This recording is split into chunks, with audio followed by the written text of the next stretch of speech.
"Wrong carriage," she gasped. The Duke locked the door. "Right one, actually." The Countess of Hartwell's ballroom blazed with the light of 300 candles, their flames reflected infinitely in the gilt-framed mirrors that lined the walls. Evangeline Ashworth stood near the refreshment table, her dance card dangling from her wrist like a sentence of execution, and wondered if it would be terribly improper to simply walk into the garden and keep walking until she reached the sea. "Miss Ashworth, you are not attending to me." She blinked and forced her gaze back to Lord Pemberton, who stood before her with an expression of mild reproach. He was not an ugly man. His features were regular enough, his figure reasonably trim for a man of 45, his clothing impeccable in the understated way of old money. But his eyes held the flat satisfaction of a man who had never been refused anything he wanted, and his conversation had the quality of a sermon delivered by someone who suspected his congregation of secret sins. "Forgive me, my lord," Evie said, summoning a smile that felt like it might crack her face. "The heat is rather oppressive." "Indeed." He did not offer to fetch her a lemonade. "As I was saying, the management of a household requires a firm hand. My late wife, rest her soul, was too lenient with the servants. I have had to institute considerable reforms since her passing. The children, too, require discipline. Young Edward in particular has developed unfortunate tendencies toward idleness that must be corrected." Young Edward, Evie knew from the gossip, was 7 years old. She thought of her own childhood, of the hours she had spent reading in the garden, while her indulgent father pretended not to notice her shirking her needlework, and felt a surge of protective anger for a boy she had never met. "Children do require guidance," she managed, "but surely some allowance must be made for the natural spirits of youth?" Lord Pemberton's brow creased. "Natural spirits, Miss Ashworth, are precisely what must be trained out of them. A child left to his natural spirits becomes an adult of no use to anyone. I should hope any woman who became mistress of my household would understand that principle." Any woman who became mistress of his household. The phrase landed like a stone in Evie's stomach. She glanced desperately toward her mother, who stood across the room in animated conversation with Lady Pemberton, the Lord's sister, who had engineered this entire introduction. Mrs. Ashworth caught her daughter's eye and gave a tiny, fierce nod of encouragement. "Accept him," that nod said. "He is wealthy, titled, and willing. What more could you possibly want?" Love, Evie thought wildly. Passion. A meeting of minds and hearts. The certainty that when I speak, I am heard. That when I feel, I am understood. A partner, not a proprietor. But those were the dreams of a girl, and Evie was 24 years old. 3 seasons had passed. 3 seasons of hope gradually curdling into resignation, of watching friend after friend make matches while she remained on the shelf, too odd and outspoken and particular. Her father's fortune could smooth many paths, but it could not make her into the biddable, beautiful creature that gentlemen seemed to want. "Miss Ashworth?" Lord Pemberton was frowning now. "You have gone quite pale. Perhaps you are unwell." Evie's throat tightened. The ballroom seemed to press in around her, the heat of the candles suddenly unbearable, the scent of too many perfumes cloying. "I believe I need air, my lord, if you will excuse me." She did not wait for his permission. She turned and walked toward the terrace doors with as much dignity as she could muster, aware of eyes following her, of whispers beginning to stir in her wake. Miss Ashworth, fleeing another suitor. Miss Ashworth, who seemed determined to die a spinster. Miss Ashworth, who did not know how fortunate she was that anyone would have her at all. The terrace was crowded with couples seeking escape from the crush, so Evie kept walking, down the stone steps and into the garden. Past the fountain where young lovers whispered, past the rose arbor where chaperones pretended not to notice stolen kisses. She walked until the noise of the ball faded to a distant murmur, until she stood alone in the darkness at the edge of the carriage yard, breathing in great gulps of cool night air. She would not cry. She absolutely would not cry. "Get hold of yourself, Evangeline," she whispered fiercely. "You are not a child. You are not some gothic heroine swooning at the first sign of difficulty. You are simply a woman who does not wish to spend her life being managed, and that is apparently too much to ask," she finished silently. "That is the impossible dream of a foolish romantic, hopelessly naive." A carriage clattered into the yard, its matched blacks snorting and stamping. Evie pressed herself back against the garden wall, suddenly aware of how improper it was for her to be out here alone, how quickly her reputation could be shredded if anyone saw her lurking in the darkness, like some sort of assignation-seeking trollop. The carriage pulled to a stop near the line of waiting vehicles. Its door opened, and a man emerged, tall, broad-shouldered, moving with the easy authority of someone who had never been questioned in his life. Even in the uncertain light of the carriage lamps, Evie recognized him. The Duke of Ashworth, the Granite Duke himself. She had noticed him earlier in the evening, as everyone always noticed him. He had stood at the edge of the ballroom like a statue carved from ice, his grey eyes sweeping the crowd with an expression of barely concealed disdain. The debutantes had whispered and giggled behind their fans. The matrons had sighed and shaken their heads. The gentlemen had given him wide berth, as one might a wolf that had wandered into a sheep pasture.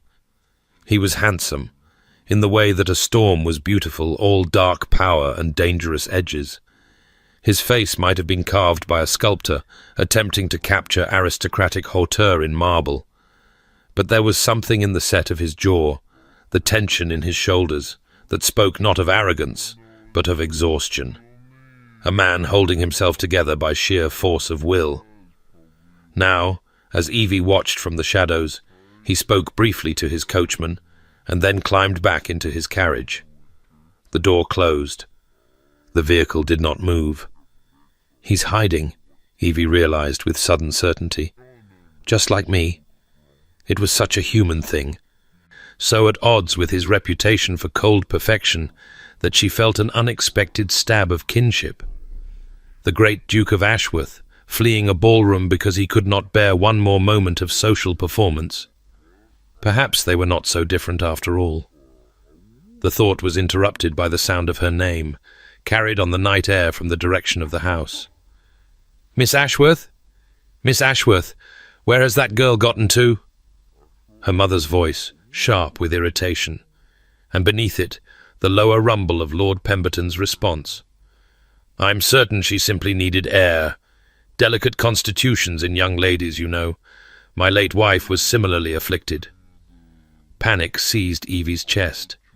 If they found her out here, alone in the darkness, her mother would be mortified.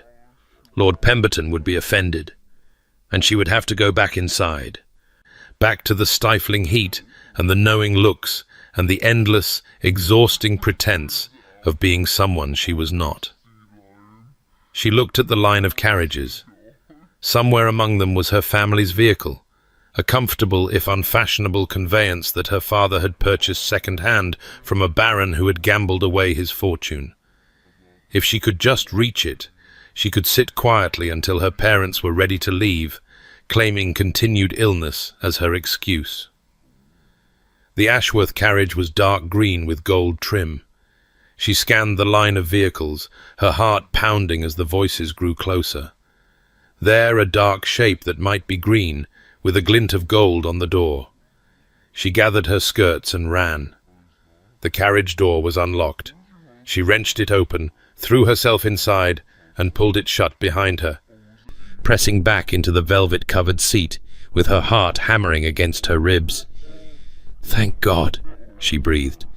"Thank—" "Good evening," said a cool voice from the opposite seat. Evie's blood turned to ice. A match flared in the darkness, illuminating the sharp planes of a face she had just been studying from across the carriage yard. The Duke of Ashworth lit a small lantern that hung from the carriage's interior, then settled back into his seat and regarded her with raised eyebrows. "Wrong carriage," she gasped. The Duke reached past her and turned the lock on the door with a decisive click. "Right one, actually," he said. Before Evie could form a response, before she could even draw breath to protest, the carriage lurched into motion. She grabbed for the seat to steady herself, her mind reeling. What are you doing?" she demanded. "You cannot simply, this is kidnapping." "Is it?" The Duke's voice was mild, almost bored. "I rather thought I was sitting quietly in my own carriage when a strange woman burst in uninvited. If anyone has been assaulted here, I believe it is me. I made a mistake. It was dark, and I thought you must stop the carriage at once." "I'm afraid that's quite impossible.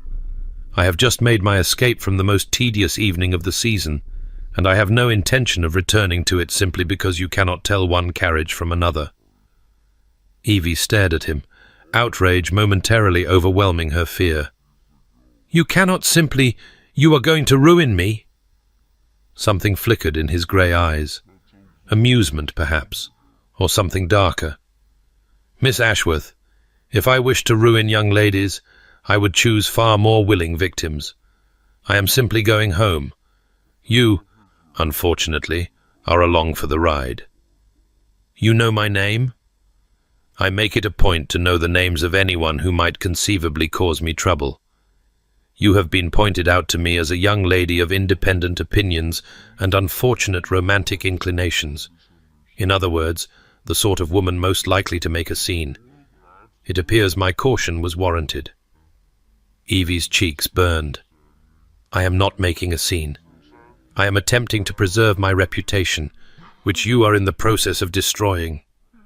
Your reputation will survive a 15-minute carriage ride. My sanity would not survive returning to that ballroom." He settled deeper into his seat, his long legs stretched out before him in a posture of careless arrogance. "Besides, you should be thanking me." "Thanking you?" "I saw you flee Lord Pemberton's company as though the devil himself were at your heels. Whatever fate awaits you in my carriage, I assure you it is preferable to an evening spent listening to him discourse on household management." Despite her terror, despite her fury, Evie felt a hysterical laugh bubble up in her throat. You are insufferable." "So I am often told." The Duke's lips twitched, just slightly, in what might almost have been a smile. "By people far more important than you, I might add. Being a duke does not excuse rudeness. On the contrary, being a duke is the only thing that makes rudeness bearable. When one is expected to be superior, one might as well live up to expectations." Evie did not know what to say to this. She sat rigid on the velvet seat, her hands clenched in her lap, acutely aware of the impropriety of her situation. She was alone in a carriage with an unmarried man, not just any man, but the most notorious bachelor in London, a man whose reputation for cold indifference was matched only by his reputation for ruthless efficiency in all things. If anyone discovered this, she would be thoroughly compromised. And yet, he made no move toward her. His posture was relaxed, almost indifferent.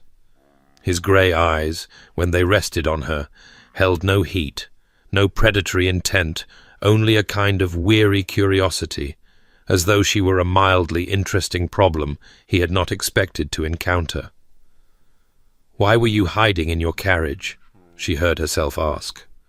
The Duke's expression shuttered. "I beg your pardon?" "I saw you.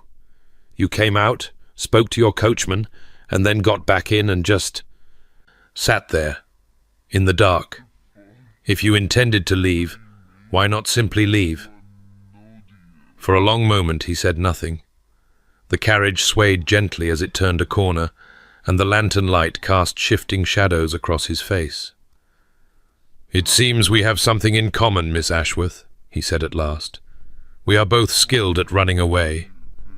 "I was not running away. I was seeking air." "And I was seeking solitude. Yet here we both are, Refugees from Lady Hartwell's illustrious gathering. His voice was dry, but beneath it Evie sensed something else, something almost like bitterness. The difference is that I have a carriage to escape in, and you do not. I have a carriage, Evie protested. I simply entered the wrong one. A mistake that speaks to the quality of your family's equipage, I think. One does not generally confuse a Ashworth carriage with... He paused. What is your father's business exactly? I confess I cannot recall. Shipping, Evie said tightly, and banking. And I am well aware that a merchant's carriage cannot compare to a duke's. You needn't remind me of my inferior station. Something shifted in his expression. That was not my intention. Wasn't it? You have made it quite clear that you consider me beneath your notice an unfortunate encumbrance, a woman of independent opinions and unfortunate romantic inclinations. She threw his words back at him with more heat than she intended. I am sorry to have interrupted your solitude, Your Grace. I assure you the interruption is as unwelcome to me as it is to you. The Duke was silent for a moment, studying her with those grey eyes that seemed to see far too much. Then, to her astonishment, he inclined his head. I apologize, he said. That was poorly done of me. I am not... He stopped, seeming to struggle with the words. I am not accustomed to company. My manners, such as they are, have atrophied from disuse. Evie did not know what to say. She had expected coldness, arrogance, dismissal. She had not expected an apology. We all have difficult evenings, she managed at last. I should not have burst into your carriage without looking. No, he agreed. You should not have. But I understand the impulse to flee. Lord Pemberton has that effect on people. Despite herself, Evie laughed. It was a small sound, quickly suppressed, but the Duke's eyes flickered with what might have been appreciation. He spoke of managing his household, she said, as though I were applying for a position as housekeeper. And the children? Did he mention disciplining the natural spirits out of them? You've heard the speech before. Everyone has heard the speech. Lady Pemberton has been attempting to secure her brother a new wife for 3 years now. She has worked her way through half the eligible ladies in London, and most of them have fled with the same expression you wore tonight. Evie felt a flush of embarrassment. Was I so obvious? Only to someone who was watching. The Duke's voice was neutral, but there was something in it, an undercurrent of something almost like sympathy. You have a very expressive face, Miss Ashworth. In the ballroom earlier, I could read your thoughts as clearly as if they were written on your forehead. That is mortifying. It is refreshing. Do you know how many people I encounter who have trained every genuine emotion out of their countenances? Every smile calculated, every frown strategic, every word chosen for maximum advantage? He shook his head slightly. It is exhausting. To see someone actually feel something and show it. He stopped abruptly, as though he had said more than he intended. The carriage slowed, then stopped. Through the window, Evie could see the facade of a grand townhouse, its windows dark, except for the lamp burning beside the door. Ashworth House, the Duke said. We have arrived. Evie's momentary sense of connection evaporated, replaced by fresh panic. You cannot mean to bring me inside? The scandal will be non-existent if we manage this properly. He was already opening the door, stepping down onto the pavement. He turned back and offered her his hand. Come, I have a plan. Evie hesitated. Every instinct screamed that she should refuse, should demand to be returned to the ball, should do anything other than enter the home of an unmarried man as she glanced at the clock visible through a nearby window, nearly midnight. But what was the alternative? Return to Lady Hartwell's ball, rumpled and flushed, with no explanation for her absence? Face her mother's interrogation? Submit to Lord Pemberton's renewed attentions? She took the Duke's hand. His fingers were warm and strong, his grip steady as he helped her down from the carriage. For a moment they stood close together in the pool of lamplight, and Evie was acutely aware of his height, the breadth of his shoulders, the sharp, clean scent of him sandalwood, and something darker, more complex. "This way," he said, releasing her hand. "Quickly, before the night watchman makes his rounds." He led her not through the front door, but around the side of the house, through a gate and into a small courtyard. A servant's entrance stood half hidden in the shadows. The Duke produced a key and let them in. The hallway beyond was narrow and plain, clearly part of the working areas of the house. The Duke moved through it with the ease of long familiarity, guiding Evie up a back staircase and through a door that opened into a much grander corridor. "The library," he said, gesturing to a door at the end of the hall. "Wait there. I will send for my aunt." "Your aunt?" "Lady Worthington. My mother's sister. She lives 3 streets away and has long resigned herself to being summoned at inconvenient hours to manage my various crises." His voice was dry. "She will provide the chaperonage necessary to preserve your reputation and then see you safely home. Your parents will be told that you took ill at the ball and were cared for by a respectable widow of impeccable character." It was a good plan, a sensible plan. Evie felt some of the tension drain from her shoulders. "Thank you," she said. "That is unexpectedly considerate. I am not a monster, Miss Ashworth, despite what the gossips may say." He turned toward the stairs. "The library is through there. I will return shortly." He was gone before she could respond, his footsteps fading into the depths of the house. Evie stood alone in the grand corridor, surrounded by portraits of stern-faced ancestors who seemed to disapprove of her presence, and wondered how her evening had gone so spectacularly awry. The library, when she found it, was magnificent. Floor-to-ceiling shelves lined every wall, stuffed with leather-bound volumes that gleamed in the light of the fire burning low in the grate. Deep armchairs flanked the hearth, and a massive desk stood before the windows, its surface cluttered with papers and books. It was a room meant for work, Evie realized. Not for show, like the libraries in so many grand houses, but for actual reading and study. The books on the desk were well worn, their spines cracked with use. A half-finished letter lay beside an inkwell, the handwriting bold and decisive. She should not snoop. She knew she should not snoop. But curiosity had always been her besetting sin, and she found herself drawn to the shelves as though by a magnetic force. The collection was eclectic.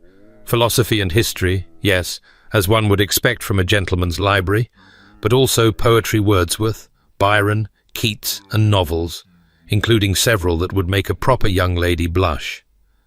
There were books in French, in Latin, in what she thought might be Greek. And on a lower shelf, almost hidden, a collection of volumes on agriculture and estate management, bristling with bookmarks and marginal notes. Surprised? Evie spun around.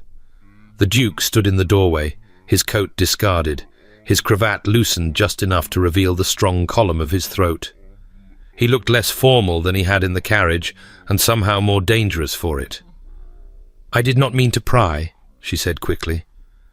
"I was only—" "You were curious." He crossed to a sideboard and poured 2 glasses of something amber-coloured. "Most people assume I spend my evenings brooding over my ledgers and terrorizing my servants. It seems to disappoint them to learn that I occasionally read poetry." He offered her one of the glasses. Evie took it automatically, then hesitated. "I should not. It's sherry. Perfectly respectable, I assure you. My aunt drinks it by the bucketful." He settled into one of the armchairs, gesturing for her to take the other. "She will be here within the quarter hour. We might as well be comfortable while we wait." Evie perched on the edge of the chair, acutely aware of the impropriety of the situation, even as she sipped the sherry and felt its warmth spread through her chest. She should be frightened, she knew. She should be scandalized, outraged, demanding to be released at once. Instead, she was fascinated. "Why do they call you the Granite Duke?" she heard herself ask. His expression flickered. "I imagine because I am cold, hard, and generally impervious to human feeling." "Are you? What do you think?" Evie considered the question. She thought of the way he had apologized in the carriage, awkwardly but sincerely. The way he had recognized her flight from Lord Pemberton with something like sympathy. The poetry on his shelves, the worn books on estate management, the half-finished letter on his desk. "I think," she said slowly, "that you want people to believe you are. But I don't think it's true." Something moved behind his grey eyes. Surprise, perhaps, or something more complex. "You've known me for less than an hour, Miss Ashworth." On what do you base this sweeping assessment of my character? The sherry, she said, and the poetry, and the fact that you apologized to me in the carriage even though you didn't have to. Cold, hard, impervious people don't apologize. Perhaps I was merely manipulating you. Were you? He held her gaze for a long moment. The fire crackled in the grate. Somewhere in the house, a clock chimed midnight. "No," he said at last. "I wasn't." The door opened, and a woman swept in, grey-haired, sharp-eyed, dressed in a hastily donned evening gown that suggested she had been roused from her bed. "Sebastian," she said crisply, "I received your note. What on earth have you done now?" "Aunt Millicent." The Duke rose smoothly. "May I present Miss Evangeline Ashworth? Miss Ashworth, my aunt, Lady Worthington." Lady Worthington's sharp gaze swept over Evie, taking in her dishevelled hair, her slightly rumpled gown, the glass of sherry in her hand. Something that might have been amusement flickered across her face. "I see," she said. "And how exactly did Miss Ashworth come to be drinking sherry in your library at midnight, Sebastian?" "It's a long story." "I'm certain it is." Lady Worthington turned to Evie, and her expression softened slightly. "You poor dear. You look absolutely terrified. Come, sit down and tell me everything. I'm sure it's not as bad as all that." The next hour passed in a blur of explanations, reassurances, and tea. Lady Worthington having declared that sherry was all very well, but what Evie really needed was a strong cup of Darjeeling.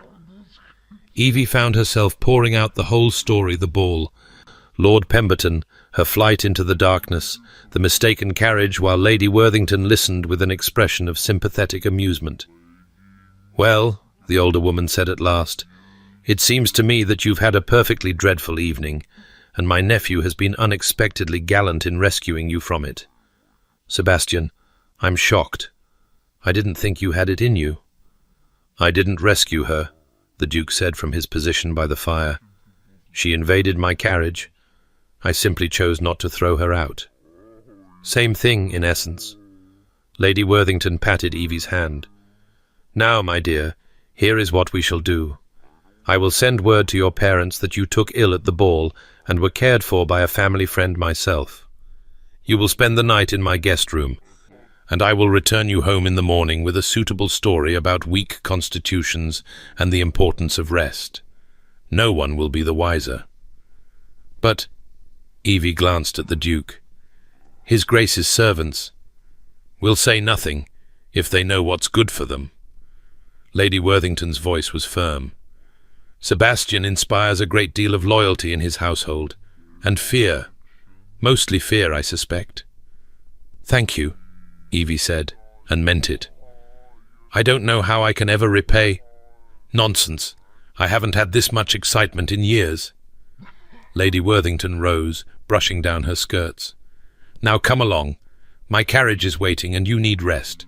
Sebastian, we will speak tomorrow about your apparent inability to attend a simple ball without creating an incident."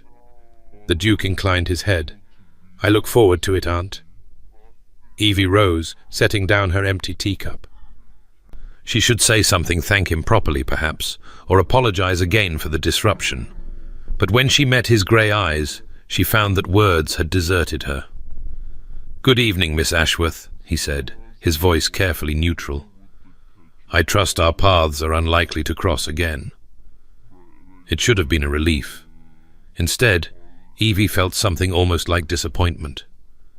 "Good evening, Your Grace," she said, "and thank you for not throwing me out of your carriage."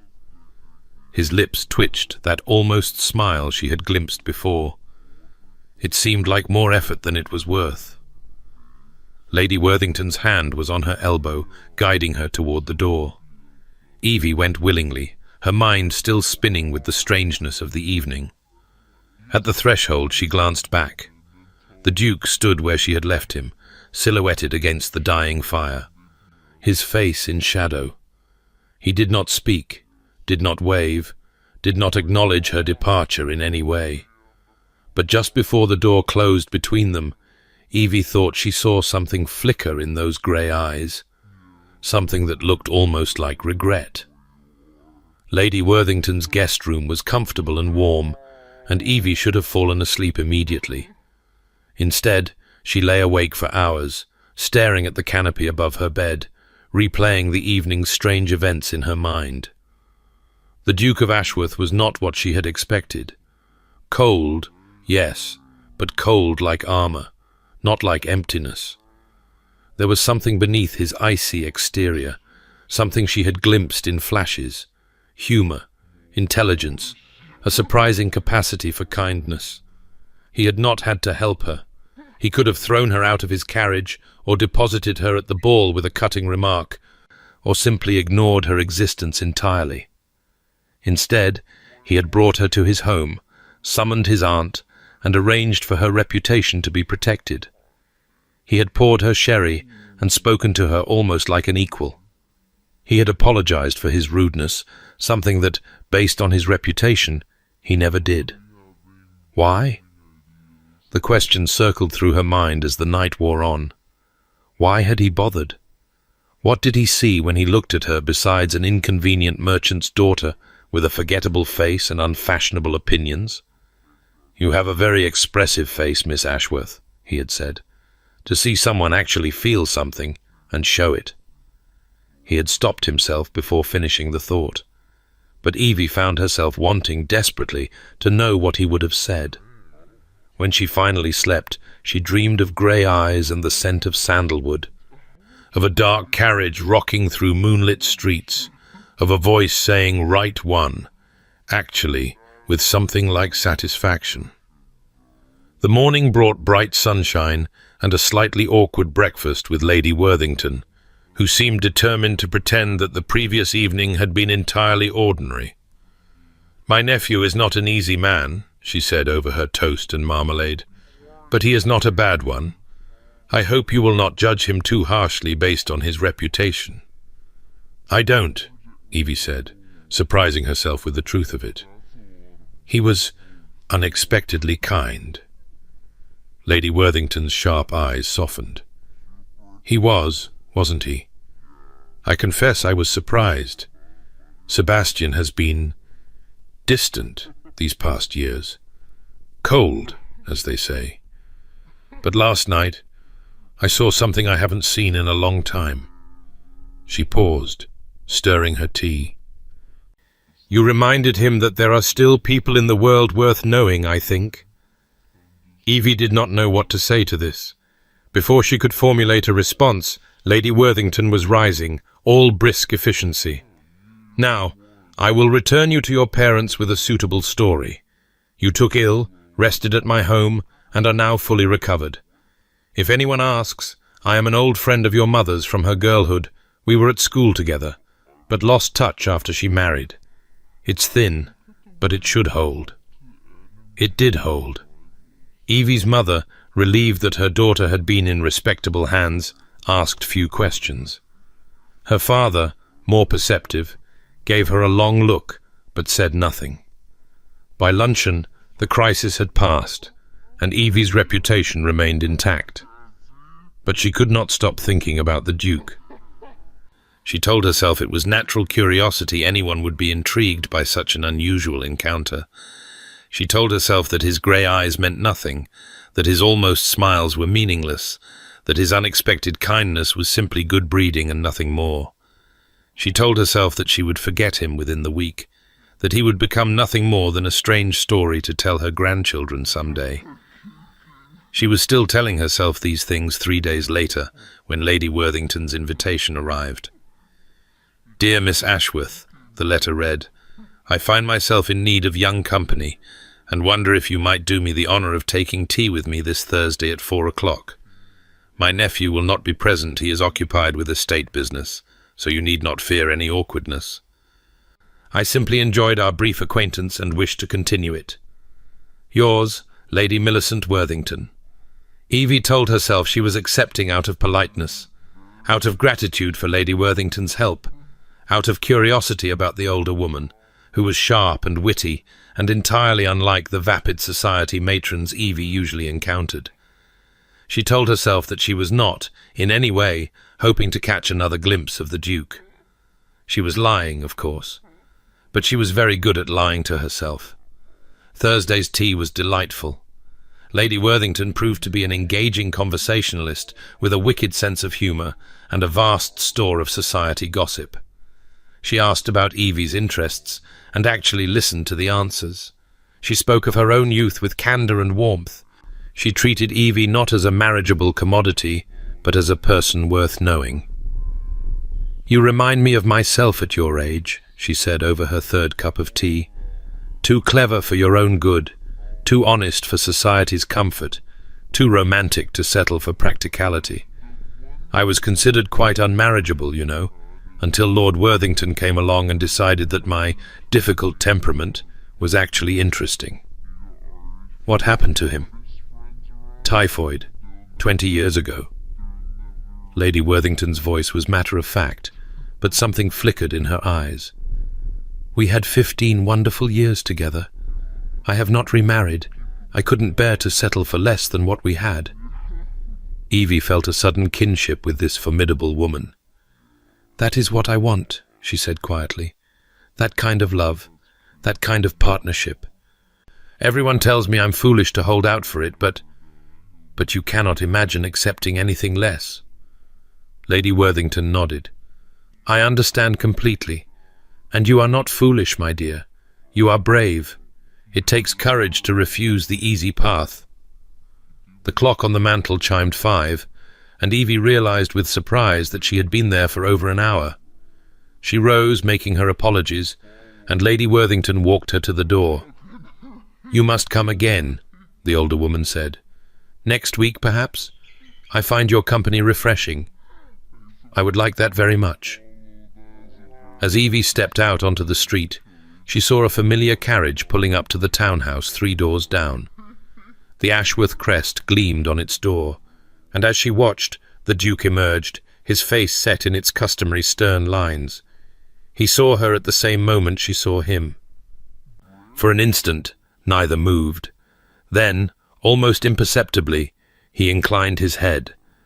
Evie found herself nodding in return, her heart suddenly pounding against her ribs. The Duke held her gaze for a moment longer, long enough for something to pass between them, something she could not name, and then turned and walked into his house without a backward glance.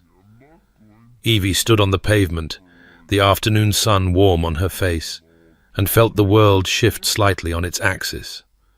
She should forget him. She should focus on finding a suitable match, someone kind and respectable who would not stir up these confusing feelings. She should be practical, sensible, realistic. Instead, she walked home in a daze, her mind full of grey eyes and almost smiles, and the memory of a voice saying, "Right one," actually with what might, just possibly, have been fate. The following morning, Evie's father summoned her to his study. Marcus Ashworth was a self-made man in an era that did not much value such creatures. He had begun life as a clerk's son and risen through talent, determination, and an uncanny gift for knowing which way the financial winds would blow. His fortune was vast, his reputation spotless, and his position in society grudgingly accepted, if never fully embraced. He was also, in Evie's opinion, the best man she had ever known. "Sit down, my dear," he said, gesturing to the chair across from his desk. "I have news that may interest you." Evie sat, her stomach tightening with apprehension. "Is it Lord Pemberton? Has he renewed his suit?" No, nothing like that. Pemberton seems to have accepted his defeat with reasonable grace." Her father's eyes twinkled. "This is something rather different. I received word this morning from my business connections. The Duke of Ashworth has been called away to his country estate, some sort of domestic emergency. His man of business was making inquiries about temporary staff for the nursery." "The nursery?" Evie frowned. "I didn't know the Duke had children." "He doesn't. But it seems his steward's daughter has run off, leaving her infant son behind. The Duke has assumed responsibility for the child until the mother can be located." Something in Evie's chest constricted. She thought of the Duke's cold facade, of the warmth she had glimpsed beneath it. She thought of him holding a baby, that stern face softening as he looked down at an abandoned child. "That is unexpectedly kind of him," she said quietly. "It is, rather." Her father was watching her with an expression she couldn't quite read. "You encountered the Duke at Lady Hartwell's ball, did you not?" Evie felt her cheeks flush. "Briefly. Lady Worthington is his aunt. That was how she came to assist me when I took ill." Her father's eyes were knowing. "And you've been to tea with Lady Worthington since then?" "She invited me. It would have been rude to refuse." "Of course." He was silent for a moment, shuffling papers on his desk. Then, "I find it interesting that you haven't mentioned Lord Pemberton once since the ball. I would have expected you to still be fuming about his household management speech." Evie couldn't help but laugh. "You heard about that?" "Your mother gave me a detailed account. She is quite disappointed that you fled before he could finish it." Her father's voice was dry. "I, on the other hand, am rather proud of you." "Proud?" "For knowing your own worth, Evangeline. For refusing to be managed." He leaned forward, his expression serious. "I did not build everything I have so that my daughter could be treated like a servant in her own home. You deserve a man who sees you, truly sees you, and loves what he sees." Evie felt tears prick at her eyes. "Papa, I know your mother pushes you toward these matches. She worries about your future, and I cannot fault her for it. But I want you to know that I support you. Whatever you decide, whoever you choose or don't choose, I am on your side." Evie rose and crossed to him, pressing a kiss to his weathered cheek. "Thank you, Papa. I don't know what I would do without you." "You would manage, I suspect. You're rather good at that." He patted her hand. "Now go on. I'm sure you have calls to make or books to read or whatever it is young ladies do with their mornings." She left his study feeling lighter than she had in weeks. Her father understood. Her father approved. Whatever happened next, she was not alone. But as she climbed the stairs to her room, her thoughts drifted once again to a grand house 3 streets away from Lady Worthington's, and a duke who had unexpectedly shown kindness to both an abandoned infant and a fleeing debutante. Right one, actually. Perhaps, she thought, it had been. The Duke of Ashworth departed London the next morning. Evie knew because Lady Worthington told her, with a meaningful glance that suggested she knew exactly why Evie was interested. "He'll be gone for several weeks at least," the older woman said. "That poor baby Thomas, they're calling him, needs a proper nursemaid, and the household at Ashworth Hall has been in disarray since the steward's daughter disappeared. Sebastian has taken it upon himself to set things right." "He sounds very responsible," Evie said, trying to keep her voice neutral. "He is. Annoyingly so, sometimes." Lady Worthington sighed. "I wish he would allow himself a little irresponsibility now and then, a little joy. But he has been so terribly serious since—" She stopped abruptly. "Since? Never mind. It's not my story to tell." Lady Worthington changed the subject with obvious determination. Now, my dear, tell me more about this novel you've been reading. Something scandalous, I hope. Evie allowed herself to be redirected, but the question lingered in her mind. What had happened to make the Duke so closed off? What wound was he carrying beneath that granite exterior? She might never know. Their brief encounter had been an accident, a moment out of time, unlikely to be repeated. The Duke was in the country, she was in London, and their social circles rarely overlapped. She should put him out of her mind and focus on the season, on finding a match that would satisfy her romantic yearnings and her family's expectations. She should. But she couldn't. Every time she closed her eyes, she saw his face in the lamplight. Every time she heard a carriage pass beneath her window, she thought of his voice saying "wrong carriage, right one," actually with that dry humour that had surprised her so much. Every time she read poetry, she wondered if he was reading the same lines somewhere in his country estate, finding the same comfort in beautiful words. It was foolish. It was romantic. It was exactly the sort of impossible yearning she had built her life around. And for the first time, it was focused on someone real. 2 weeks passed, then 3. London began to empty as the season wound down, families retreating to their country homes to escape the summer heat. Evie's mother spoke of journeying to Bath, where there were always eligible gentlemen seeking wives, and the waters might improve her father's occasional gout. Evie nodded along to these plans, but her heart wasn't in them. She attended the last few balls of the season with mechanical precision, smiling at suitors she couldn't remember, dancing with gentlemen whose faces blurred together. None of them were him. None of them made her feel that strange electric awareness she had experienced in his carriage, in his library, on the pavement outside Lady Worthington's house. On the day before her family was to leave for Bath, a letter arrived from Lady Worthington. "My dear Miss Ashworth, I find myself in need of your company for a rather particular purpose. Baron Whitmore, my late husband's oldest friend, is hosting a house party at his estate, Thornfield Manor, which neighbours Ashworth Hall. I have been invited to attend, and I would very much like you to accompany me. The Baron and his wife are determined to help your mother find a suitable match for you. They have assembled an assortment of eligible gentlemen for the purpose. I cannot promise that any of them will be worth your time, but I can promise that the countryside is beautiful, the company will be entertaining, and the change of scenery will do you good. Please say yes.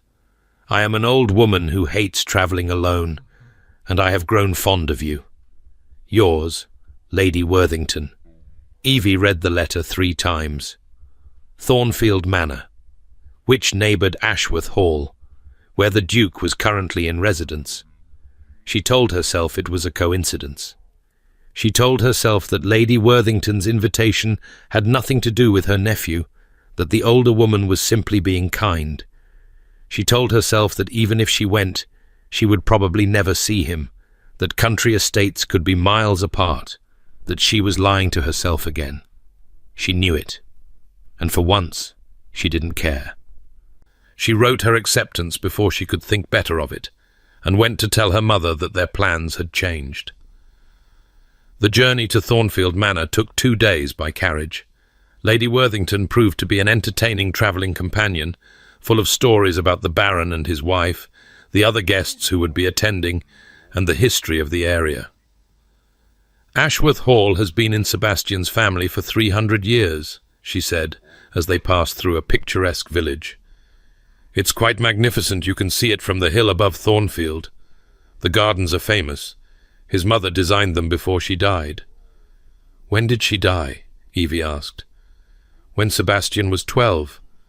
Childbed fever, she was trying to give his father another son. The baby died too." Lady Worthington's voice was soft.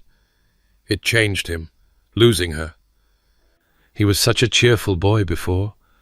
Afterwards," she shook her head, "he became serious, responsible, determined to be perfect.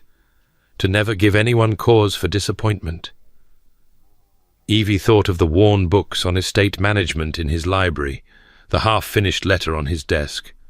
A boy of 12, suddenly motherless, trying to become the man his family needed. And his father? Died 10 years ago. That was when Sebastian became Duke at 22. Much too young for such a burden, but he bore it well. Lady Worthington paused. There was a scandal around the same time, something to do with his younger brother and a young lady. I don't know all the details, Sebastian has never spoken of it, but whatever happened, it wounded him deeply. He's been the Granite Duke ever since. Evie stored this information away, adding it to her growing understanding of the man who had so unexpectedly captured her imagination. There were pieces missing: the scandal with his brother, the details of whatever had wounded him, but the shape of his story was becoming clearer. A boy who lost his mother, a young man who lost his father, and something else, something worse. A duke who had built walls of ice around himself because the alternative was unbearable. She wanted, more than anything, to see behind those walls. Thornfield Manor was a handsome Georgian house set amid rolling parkland, its warm brick glowing in the afternoon sun. The Baron and his wife welcomed them effusively, exclaiming over Evie's beauty, much exaggerated she felt, and Lady Worthington's condescension in gracing them with her presence. The other guests were already assembled, a collection of young gentlemen with hopeful expressions and young ladies with competitive glances. Evie recognized a few faces from the London season and felt her heart sink. More of the same, then. More dancing and flirtation and the endless, exhausting performance of being marriageable. But then, as she followed a footman through the entrance hall, she saw a familiar figure through the window. The Duke of Ashworth stood on the terrace, deep in conversation with Baron Whitmore. He looked different than he had in London, less formal somehow, in his country clothes, and with the wind ruffling his dark hair. When he laughed at something the Baron said, his whole face transformed, and Evie felt her breath catch in her throat. "Ah," said Lady Worthington from beside her. "I see Sebastian has decided to join us after all. How unexpected." But her tone suggested it was not unexpected at all, and when she caught Evie's eye, she smiled. Dinner that first evening was an exercise in exquisite torture. The Baroness had arranged the seating with the determination of a general planning a military campaign, and Evie found herself positioned between a Mr. Theodore Hartley, younger son of a Viscount, pleasant but unremarkable, and Sir William Graves, a baronet of perhaps 30 years, who spoke almost exclusively about his horses. Across the table and several places down sat the Duke of Ashworth, his dark head inclined toward Lady Forsyth, a striking widow of perhaps 35, whose décolletage seemed designed to draw every male eye in the room. Evie told herself she was not jealous. She had no claim on the Duke, no understanding, no reason to feel the sharp twist in her chest when Lady Forsyth laid her gloved hand on his arm and leaned close to whisper something that made his lips twitch. "Miss Ashworth? I asked if you ride." She turned back to Sir William, summoning a smile. "I beg your pardon. Yes, I ride, though I confess I am no great horsewoman." "Pity. I find that a woman's seat reveals much about her character." Sir William's gaze dropped briefly to her figure in a way that made her skin crawl. "Still, perhaps you might be persuaded to join our riding party tomorrow. I have a mare that would suit you, very gentle, very biddable." Like the wife you're seeking, Evie thought, but did not say. "That sounds lovely," she said instead, because she was well trained in the art of polite lies. The conversation limped onward. Mr. Hartley spoke of his time at Oxford. Sir William returned inevitably to his horses. The ladies on either side discussed the latest fashions from Paris with an intensity that suggested world peace hung in the balance. Evie nodded and smiled and made appropriate responses, all while acutely aware of the Duke's presence across the table, like a fire she could not stop herself from seeking. Once their eyes met. It was brief, a flicker of grey across the candle-lit expanse, but Evie felt it like a physical touch. The Duke's expression remained impassive, but something moved in the depths of his gaze. Recognition, acknowledgement, and beneath it, something that looked almost like warning. "Stay away," that look seemed to say. "This cannot end well for either of us." Evie looked down at her plate and spent the rest of the meal studying her roasted pheasant with unnecessary intensity. After dinner, the company retired to the drawing room for music and cards.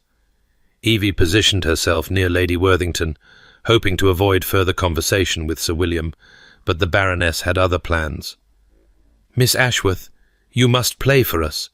Lady Worthington tells me you are quite accomplished at the pianoforte." Evie shot Lady Worthington a look of betrayal. The older woman merely smiled serenely. "I may have mentioned something of the sort." There was nothing for it. Evie rose and made her way to the instrument, acutely conscious of every eye in the room following her progress. She was a competent pianist, not brilliant, but reliable, and she generally enjoyed performing. Tonight, however, her fingers felt clumsy. Her mind scattered. She chose a simple Mozart piece, something she knew well enough to play without thinking. As her hands moved over the keys, she let her gaze drift across the room. Lady Forsyth had claimed a seat beside the Duke on a small settee, her body angled toward him in unmistakable invitation. Sir William was watching Evie with an appraising expression that made her stomach turn. Mr. Hartley had engaged one of the other young ladies in conversation, and seemed, at least, to be genuinely interested in what she was saying. And the Duke. The Duke was watching her. Not Lady Forsyth, despite her proximity. Not the cards being dealt at the table nearby.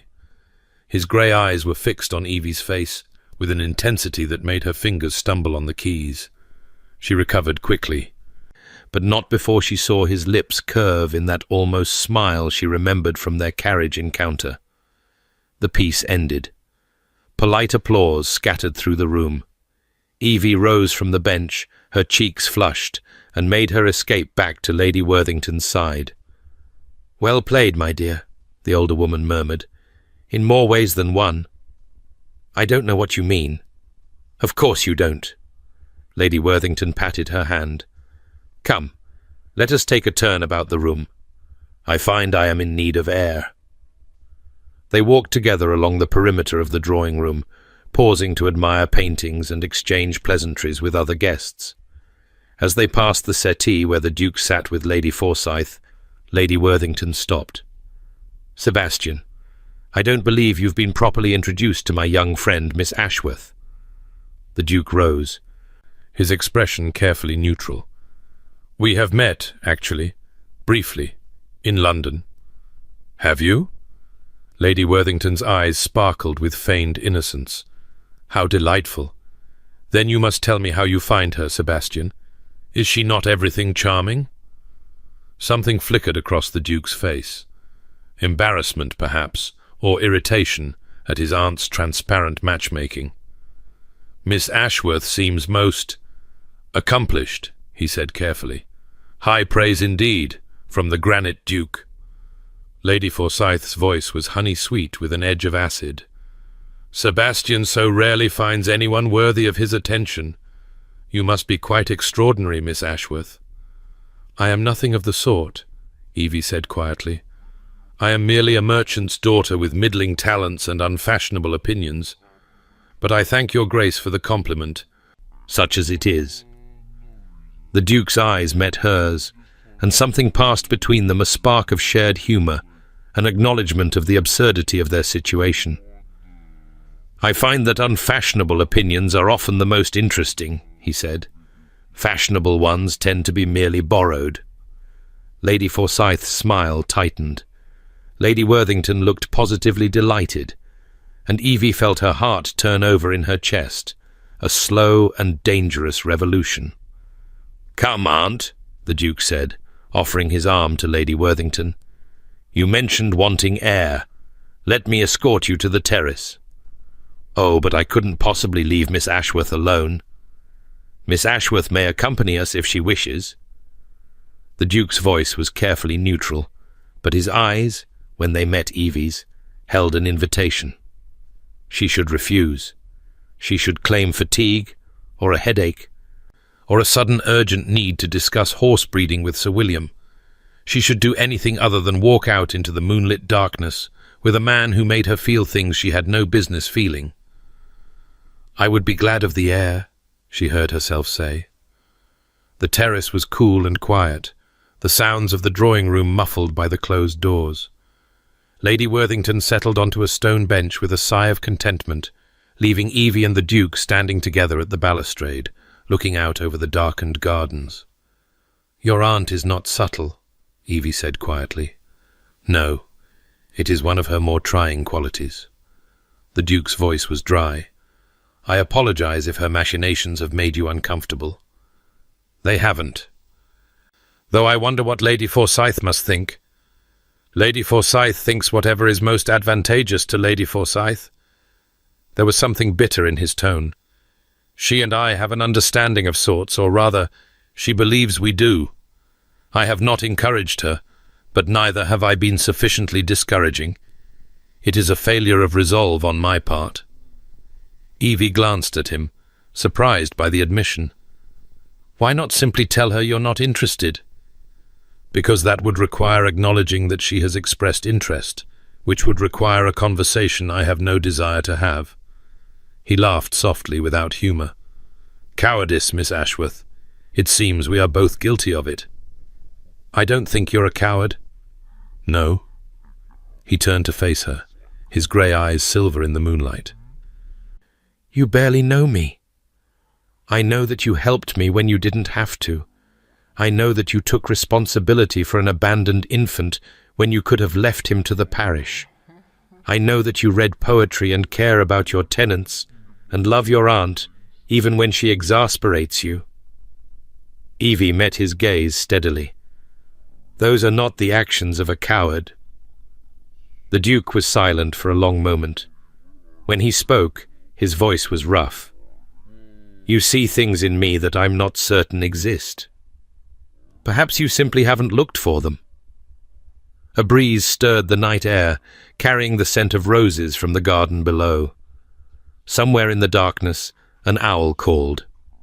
Evie was acutely aware of how close they stood, of the warmth radiating from his body, of the way his eyes had darkened as he looked at her. "Miss Ashworth," he began. "We should go inside," she said quickly, suddenly frightened by the intensity of the moment. "Your aunt will catch cold." She turned and walked back to where Lady Worthington sat, her heart pounding. Behind her, she heard the Duke let out a slow breath. "Yes," he said quietly. "Perhaps we should." The days that followed established a pattern that was equal parts delightful and agonizing. The house party offered endless opportunities for interaction. Morning rides across the rolling parkland, picnics by the ornamental lake, charades and cards in the evenings. Evie found herself constantly in the Duke's orbit, drawn together by circumstance, or she suspected Lady Worthington's careful manoeuvring. There was the rainstorm during a picnic, when the heavens opened without warning, and the party scattered for shelter. Evie, who had wandered farther than the others in search of wildflowers, found herself running through sheets of rain toward a groundskeeper's cottage, only to discover the Duke already there, water streaming from his dark hair, his white shirt rendered nearly transparent by the downpour. "Miss Ashworth." He sounded almost resigned. "Of course. I'm sorry. I didn't realize I can find other shelter." "Don't be ridiculous. You're already soaked." He moved aside to make room for her in the small dry space beneath the cottage's overhanging roof.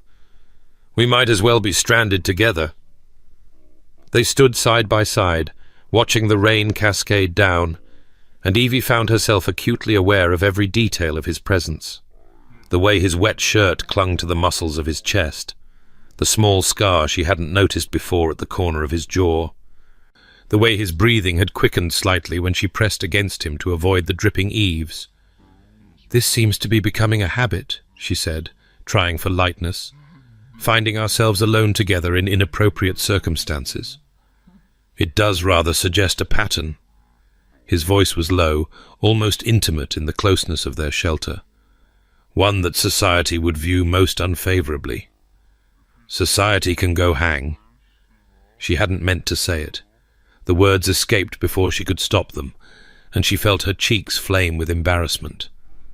But the Duke, instead of recoiling in shock at her vulgarity, laughed.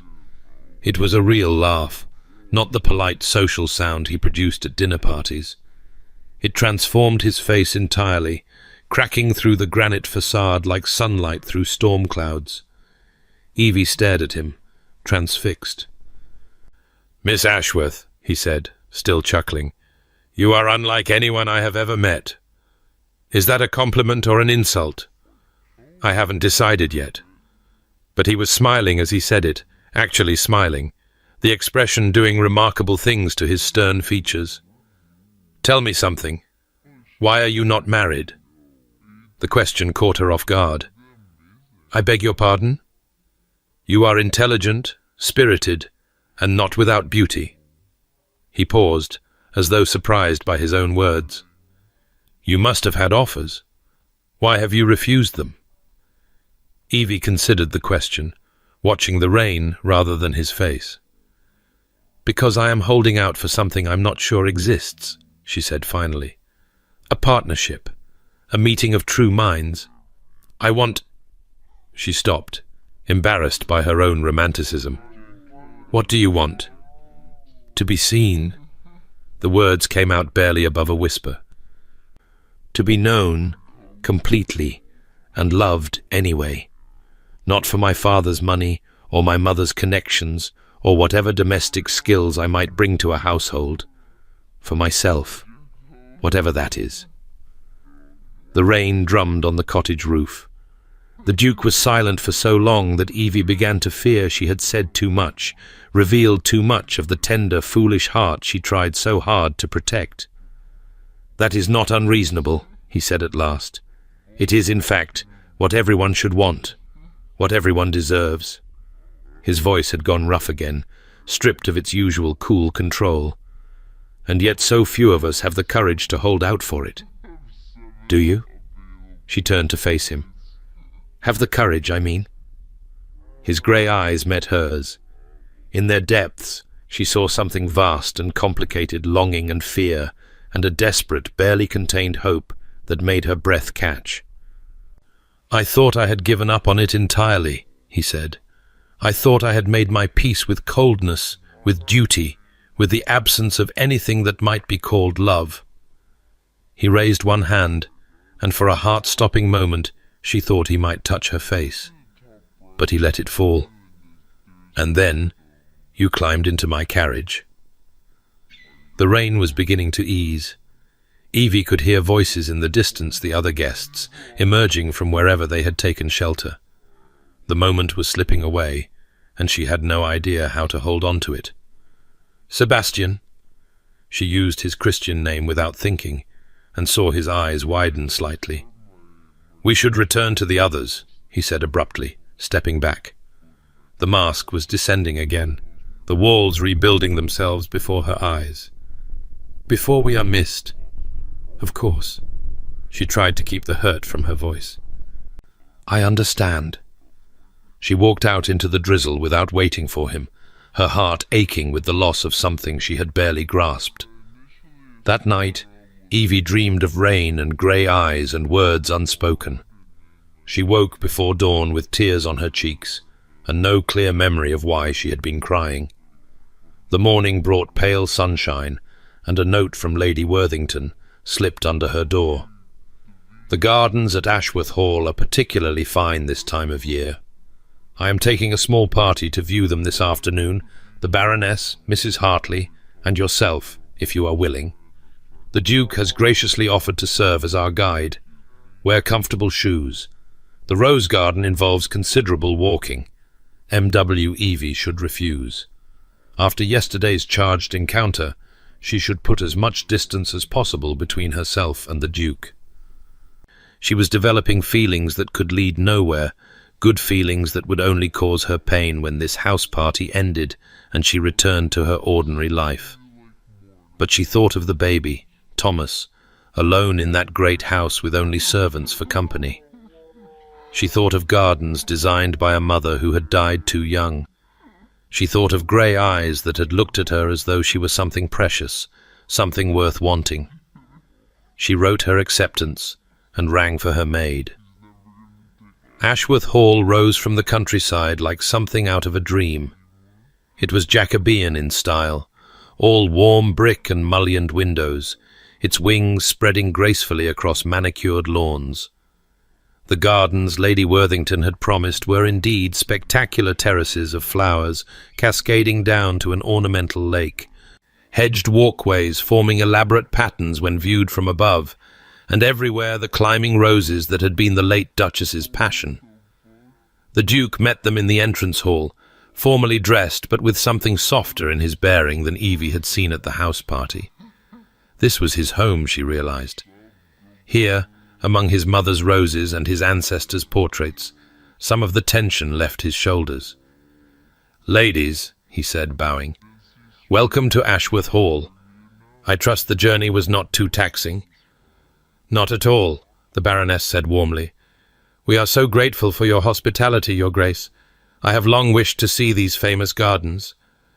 Then I shall endeavour not to disappoint."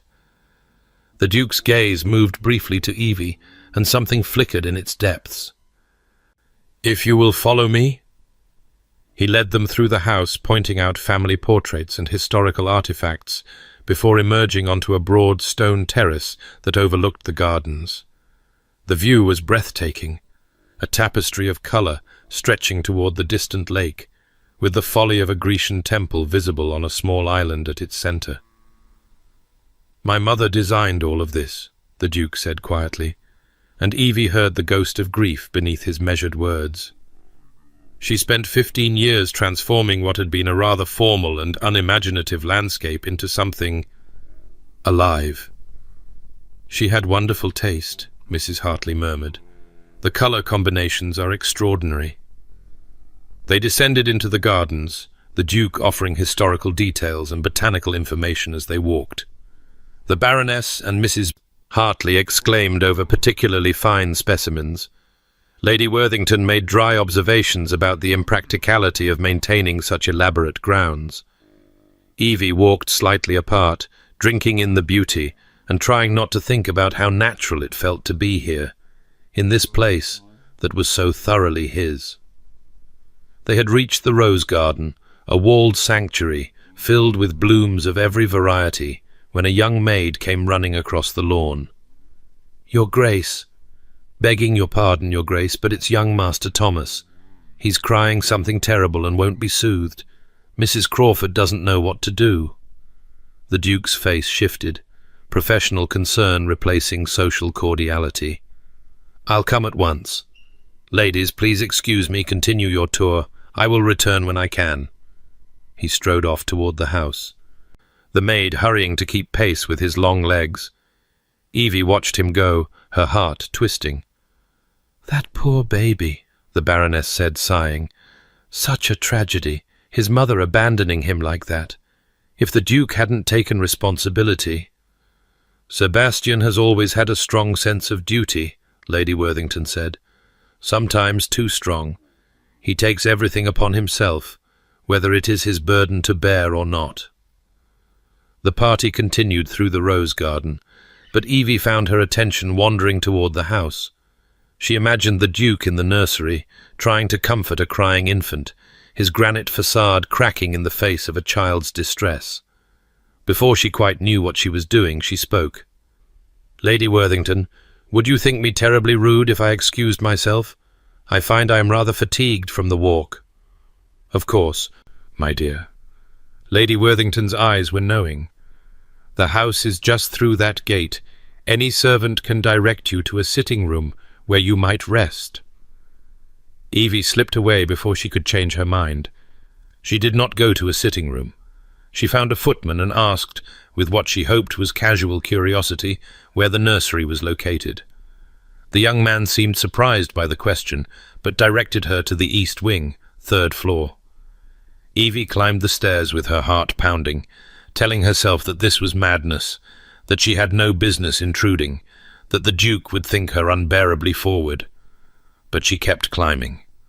The nursery door stood slightly ajar. Through the gap, Evie could see a comfortable room filled with pale afternoon light, a cradle near the window, and the Duke of Ashworth sitting in a rocking chair with a baby in his arms. He had removed his coat. His shirt sleeves were rolled to the elbow, revealing forearms that spoke of more physical activity than most aristocrats permitted themselves.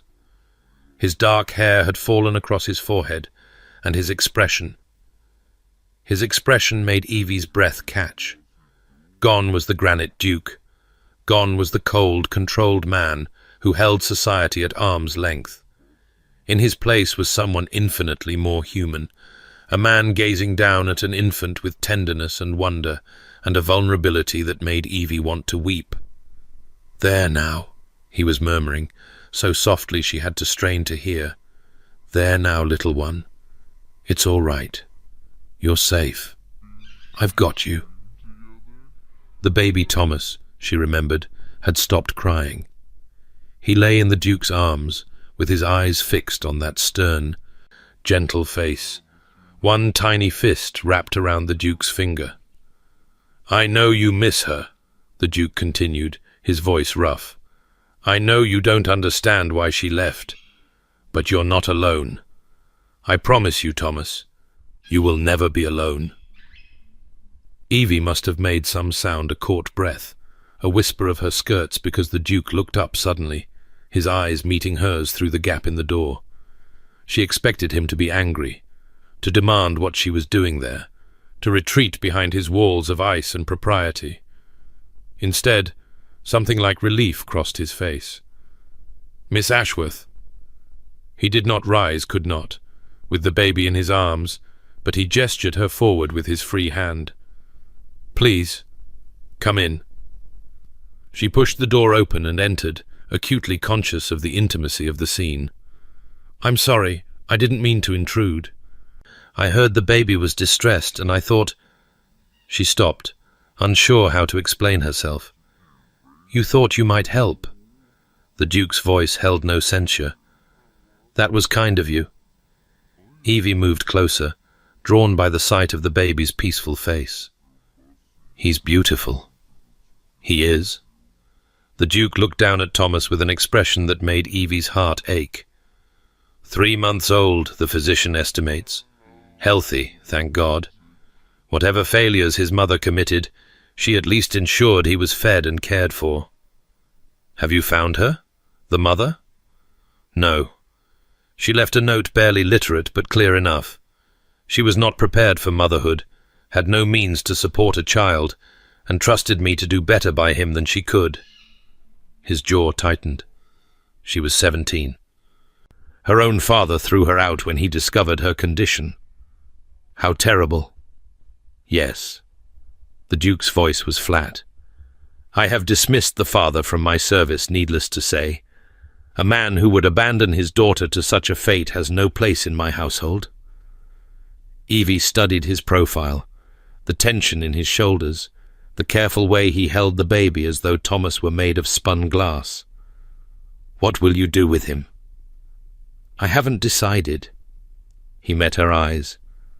"I could place him with a respectable family, pay for his upbringing, ensure he wants for nothing.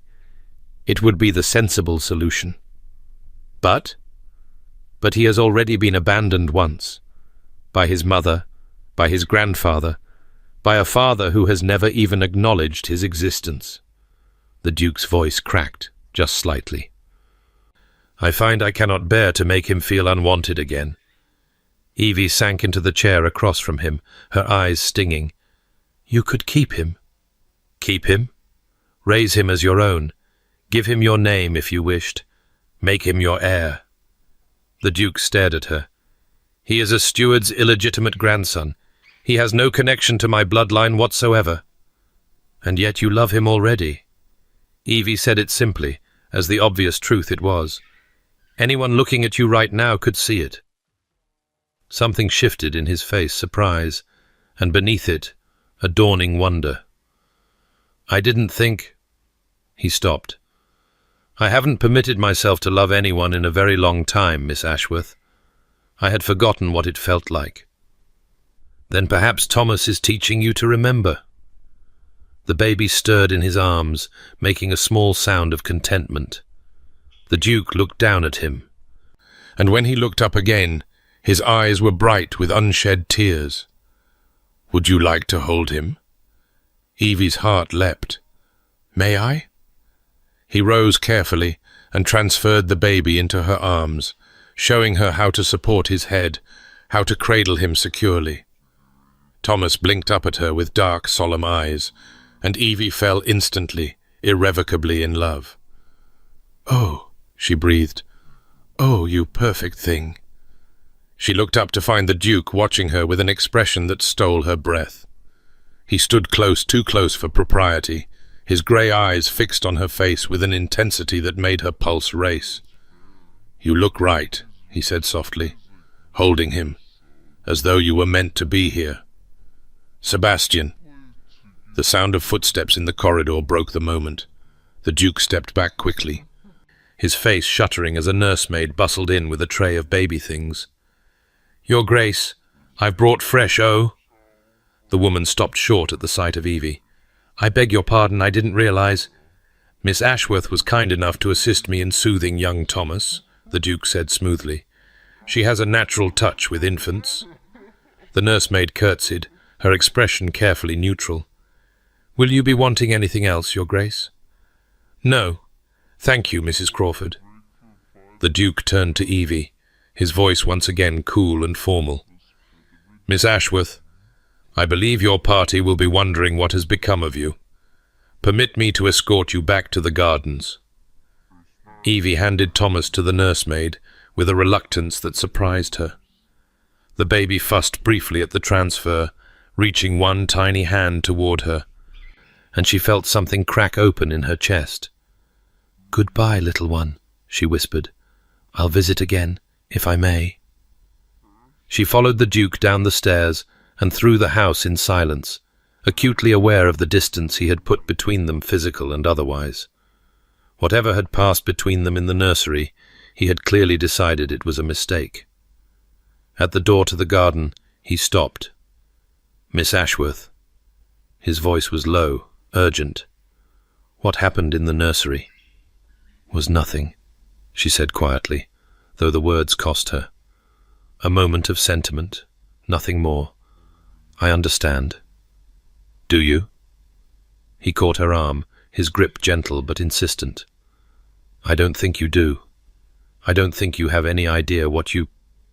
He stopped himself, jaw tight. You should stay away from me, from this house, from everything connected to me. Why? Because I am not a good man. His eyes burned into hers. Because I destroy everything I care about. Because you deserve better than anything I could offer you. What if I don't want better? The words escaped before she could stop them. What if I want... Don't. His voice was rough, almost broken. Don't say it. Don't even think it. Whatever you imagine you feel for me, it will only bring you pain. He released her arm and stepped back, his face once again granite. Return to your party, Miss Ashworth. Forget this afternoon. Forget... His voice cracked. Forget everything. He turned and walked away, disappearing into the shadowed depths of his house. Evie stood alone in the doorway, her heart in pieces, and wondered how she was supposed to forget something that had only just begun. The days following the visit to Ashworth Hall were among the most difficult of Evie's life. She tried to avoid the Duke, she truly did, but the house party threw them together constantly, and each encounter left her more confused and more desperately in love. He was cold to her now, formally polite in public and distant in private. Whatever had opened between them in the nursery, he had slammed it firmly shut. And yet she caught him watching her across the dinner table, his grey eyes dark with something that looked like longing. She saw the way his hands clenched when Sir William paid her too much attention, the way his jaw tightened when Lady Forsyth made pointed comments about merchants' daughters and their pretensions. He was not indifferent, whatever he pretended. He was fighting something, fighting hard, and the battle was costing him. It was costing her, too. "You're in love with him," Lady Worthington said matter-of-factly, joining Evie on the terrace after yet another torturous dinner. "Don't bother denying it. I have eyes." "What good would denying it do?" Evie laughed bitterly. "I am the most foolish woman in England. I have fallen in love with a man who has explicitly told me to forget him. Yes, Sebastian does have a talent for dramatic self-denial." Lady Worthington settled onto the bench beside her. "Did he tell you why?" "He said he destroys everything he cares about, that he's not a good man." Evie shook her head. "I don't believe it.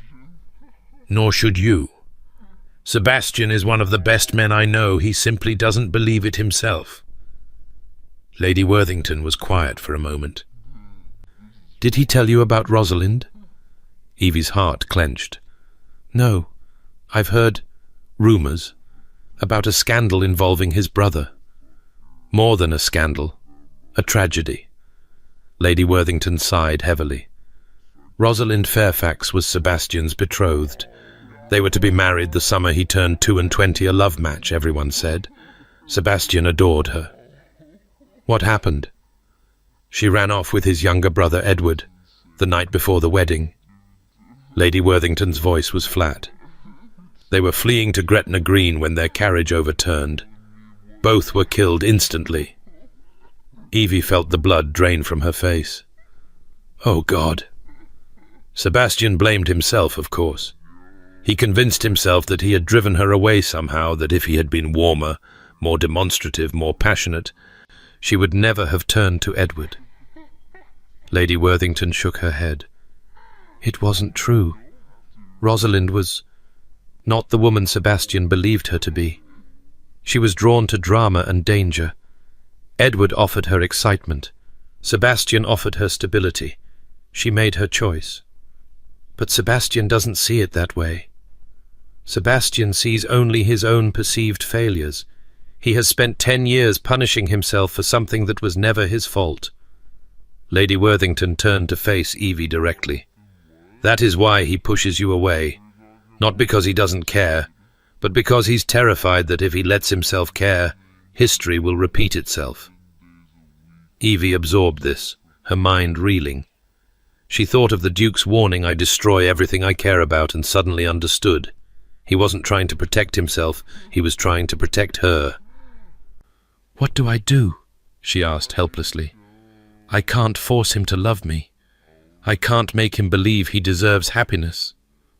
"No, but you can refuse to give up on him." Lady Worthington's eyes were kind but fierce. "Sebastian needs someone who will fight for him. Someone who will see through his walls and love him anyway. Someone brave enough to take the risk he's too frightened to take himself. And if I fight, and I lose, if he pushes me away forever, then at least you will know you tried."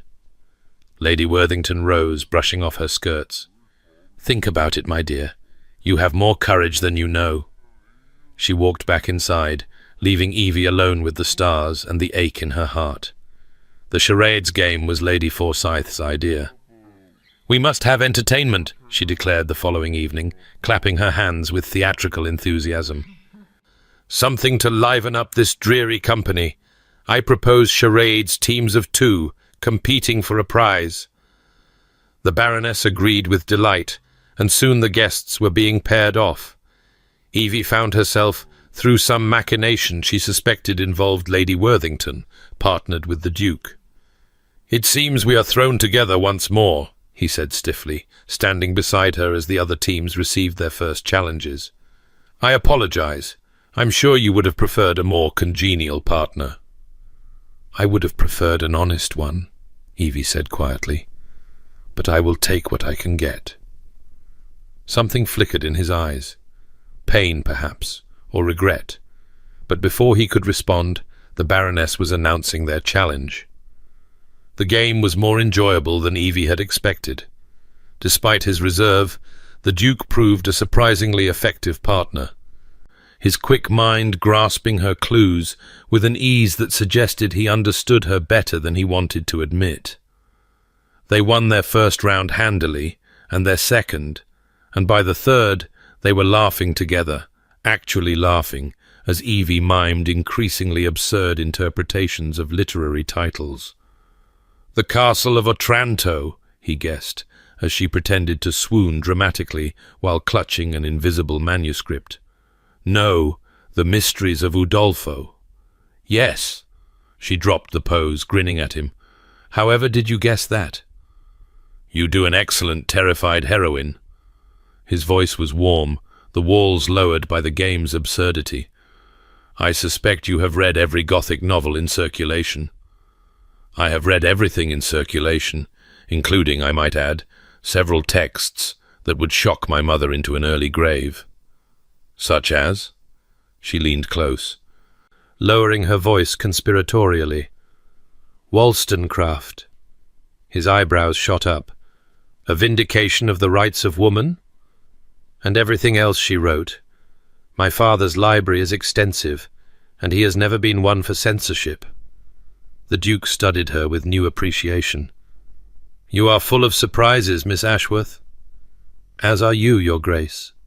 She held his gaze. "You laugh more easily than you want anyone to know. You are kind when you think no one is watching. And I suspect that beneath all that granite, there is someone worth knowing, if only he would let himself be known." The warmth drained from his face. "Miss Ashworth, I know. You've warned me. You're not a good man. You'll only cause me pain. I should forget everything and marry someone safe and boring like Sir William." She lifted her chin. "But I don't believe you. And I don't think you believe you either. What I believe is irrelevant. It's the only thing that's relevant." She stepped closer, heedless of the crowd around them. "You have decided you don't deserve happiness, so you push away anyone who tries to give it to you. You have turned yourself to stone because you're afraid of being hurt again. But Sebastian?" She used his name deliberately, watching him flinch. "Rosalind's choices were not your fault. Your brother's betrayal was not your failure. You are not responsible for the damage other people have done." His face went white. "How do you know about—" "Lady Worthington told me. Because she loves you, and she's watched you destroy yourself for 10 years, and she thought I might be the person to make you stop.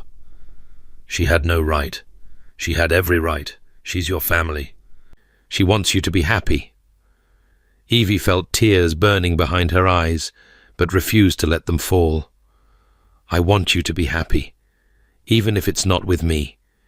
Even if you choose coldness and duty and the absence of anything that might be called love. I want you to choose it, because it's what you actually want, not because you're afraid." The drawing room had gone quiet around them. Evie became dimly aware that they were being watched, that her impassioned speech had drawn every eye in the room. The Duke's face was a mask of barely controlled emotion. His hands at his sides were trembling. "You don't know what you're asking," he said, his voice raw. "You don't understand. Then help me understand." She reached out and took his hand. "Propriety be damned. Let me in. Trust me. You said I see things in you that you're not sure exist. Let me prove they do." For one breathless moment, she thought he might do it. His fingers tightened around hers, and something blazed in his grey eyes. Hope, longing, a desperate desire to believe. Then he looked around at the watching faces, Lady Forsyth's malicious smile, Sir William's shocked disapproval, the Baroness's scandalized gasp, and the mask slammed down. "You presume too much, Miss Ashworth."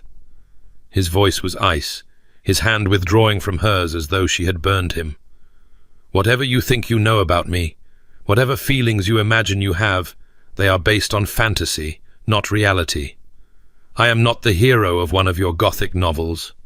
I am exactly what society says I am: cold, unfeeling, and entirely unsuited to whatever romantic notions you have constructed. Evie felt the words like physical blows, each one striking deeper than the last. You don't mean that. I mean every word. He stepped back, putting formal distance between them. I suggest you direct your attentions toward more appropriate suitors. Sir William, perhaps. He seems eager enough, and I understand he has an extensive stable. You might find common ground. The cruelty of it took her breath away. She stared at him, searching for any sign of the man who had held a baby with such tenderness, who had laughed with her over charades, who had looked at her as though she was something precious. She found nothing, only granite. I see, she said, her voice barely above a whisper. I apologize for disturbing your peace, Your Grace. It will not happen again. She turned and walked out of the drawing room, her spine straight and her head high, though her heart was shattering with every step. Behind her, she heard Lady Worthington say something sharp to her nephew, heard the Duke's cold reply. But the words blurred together, meaningless noise, as she climbed the stairs to her room and finally, blessedly, allowed herself to cry. She stayed in her room the following day, claiming illness. Lady Worthington visited twice, her kind face creased with concern, but Evie couldn't bear to speak of what had happened. He didn't mean it, Lady Worthington said gently. He was frightened, and he lashed out. It's what he does. Meaning doesn't matter, Evie replied dully. Effect does, and the effect is that I have humiliated myself before the entire house party, made clear my feelings for a man who has publicly rejected me, and destroyed whatever reputation I had left. Your reputation will survive, and Sebastian... I don't want to talk about the Duke. Evie's voice cracked. I want to go home. I want to forget this house party ever happened. I want...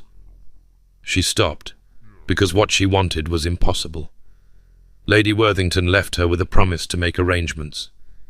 Evie sat by the window, watching the afternoon light fade over the gardens, and tried to imagine a future that didn't include grey eyes and almost smiles, and the feel of a baby's small hand wrapped around her finger.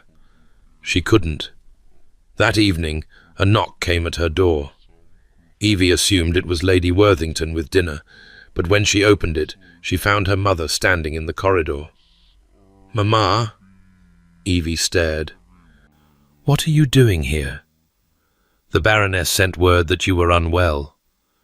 Mrs. Ashworth swept into the room, her sharp eyes taking in Evie's tear-stained face and rumpled dress. "Though I suspect your illness has less to do with fever and more to do with that cold fish of a duke." "Mamma, please." "No, let me speak." Her mother sat down on the bed and patted the space beside her. "I know I push you, Evangeline. I know I want things for you that you may not want for yourself. But I am not blind, and I am not stupid. I saw the way you looked at the Duke in London. I saw the way he looked at you when he thought no one was watching. It doesn't matter how he looks at me. He's made his feelings clear." "Has he?" Her mother's voice was uncharacteristically gentle. "Or has he made his fears clear? Which is quite a different thing." Evie looked at her mother, really looked, and saw not the ambitious matchmaker, but the woman who had married a merchant's son for love, who had weathered social scorn and whispered insults to build a life with the man she chose. "You married Papa despite everyone telling you not to," she said slowly, "despite your family's objections." "I did, and I have never regretted it for a moment." Mrs. Ashworth took her daughter's hand. "I push you toward advantageous matches because I want you to have security, Evangeline. I want you to be protected. But if you have found someone who makes you feel the way your father makes me feel—" She stopped, her eyes bright. "That is worth more than all the security in the world. He doesn't want me, Mamma. He said as much. In front of everyone. What a man says and what a man feels are often quite different. Her mother squeezed her hand. Lord Pemberton is here, you know. He arrived this afternoon. Evie's stomach dropped. Pemberton? Why? The Baroness invited him. She thought perhaps, in the wake of the Duke's rejection, you might be more amenable to his suit. Her mother's voice was carefully neutral. He intends to propose tomorrow, I believe. I won't accept him. I know. Mrs. Ashworth rose, smoothing her skirts. I told the Baroness as much.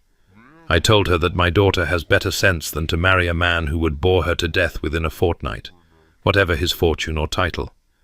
She paused at the door. Your father would have said the same, you know. He was always your champion, even when I was not. Mamma, get some rest, Evangeline.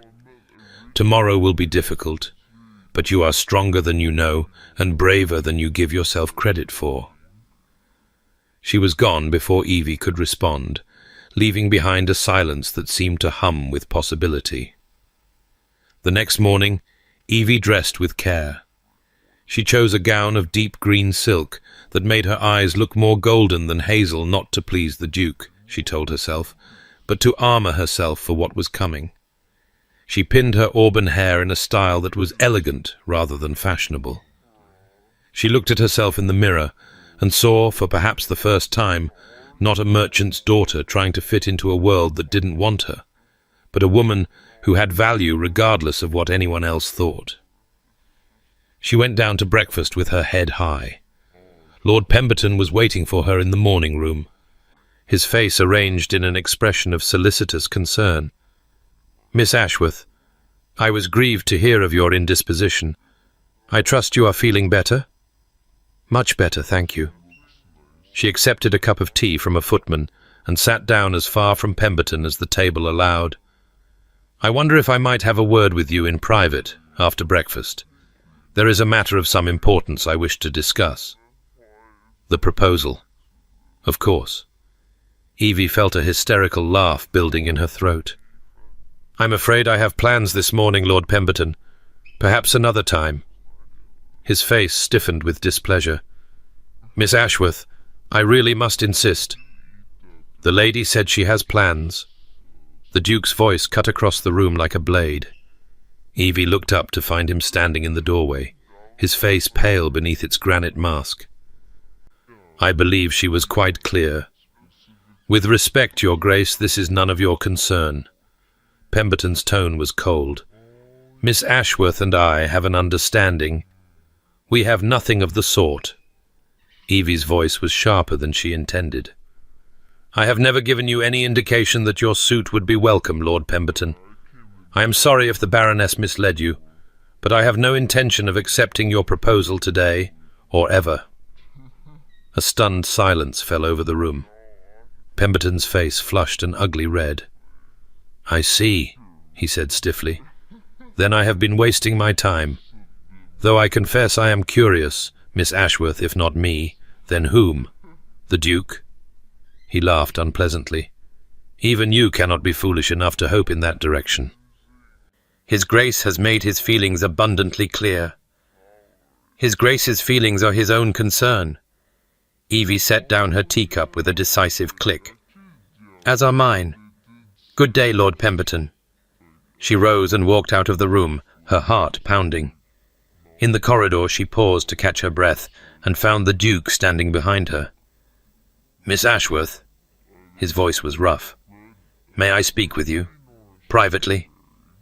I believe you said everything you had to say the other night. She didn't look at him. Couldn't. I understand your position perfectly. No, you don't. He moved closer, his presence overwhelming in the narrow space. Please, give me 5 minutes. If you still want nothing to do with me after that, I will never trouble you again. Evie closed her eyes.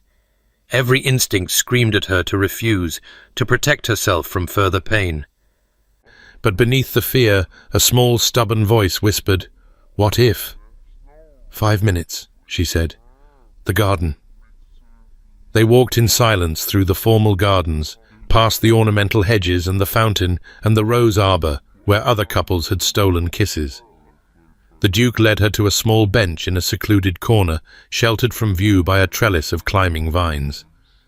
"I behaved abominably," he said without preamble. "I was cruel, and I was cowardly, and I hurt you deliberately because I was too afraid to face what I was feeling." Evie said nothing. She sat very still, her hands folded in her lap, and waited. "My aunt told you about Rosalind." It wasn't a question. "About what happened?" "Yes." "Then you know that I am not whole." He struggled with the word. "That there are parts of me that were broken 10 years ago and have never healed. I have built my life around those broken pieces, arranged them into something that functions, that performs the duties expected of a duke. But I have never let anyone close enough to see the damage. Until me.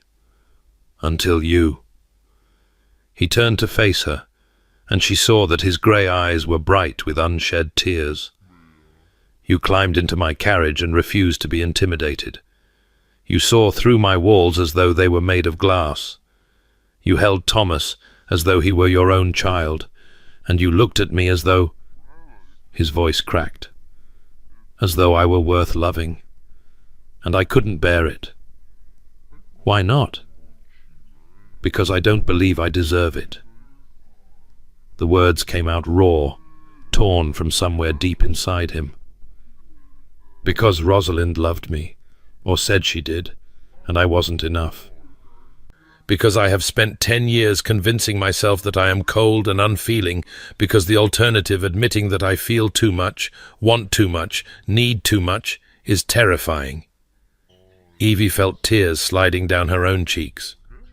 "Sebastian, let me finish. Please." He took her hand, his grip almost painful in its intensity. "I pushed you away because I was afraid. Afraid that if I let myself love you, I would drive you away too. Afraid that I would destroy whatever we might build together, the way I destroyed everything with Rosalind. Afraid that you would see the truth of me and find me wanting." "The truth of you," Evie said softly, "is that you are kind and honorable and capable of great love. You have given a home to an abandoned child. You have cared for your tenants and your aunt and everyone who depends on you. You have carried grief and guilt and shame for 10 years alone because you thought you didn't deserve help." She lifted her free hand to his face, cupping his jaw. "You are not broken, Sebastian. You are wounded, and wounds can heal. Even old ones, especially old ones, if you let them." He closed his eyes, leaning into her touch. "I don't know how." "Then let me show you." She drew his face toward hers, slowly, giving him time to pull away. "Let me love you. Let me see you, all of you, the granite and the grief and everything underneath. I'm not afraid of your damage. I have damage of my own." "Your damage?" Despite everything, a ghost of a smile crossed his lips. "You seem remarkably undamaged to me. I have spent my whole life convinced that I am unlovable." The admission cost her, but she made it anyway. Too odd, too outspoken, too passionate for anyone to truly want. I have hidden behind impossible romantic standards because it hurt less than being seen and found wanting. I have told myself I was holding out for love when really I was terrified of it. That's absurd. His voice was stronger now, indignant on her behalf. You are extraordinary. Any man would be fortunate. Any man is not you. She held his gaze. I don't want any man. I want you. The difficult, wounded, complicated man who reads poetry and loves babies and hides his heart behind walls of ice. I want to spend my life convincing you that you are worthy of love if you'll let me. For a long moment, neither of them moved. The garden was silent around them, the world holding its breath. Then Sebastian pulled her into his arms and kissed her. It was not a gentle kiss. It was desperate and fierce.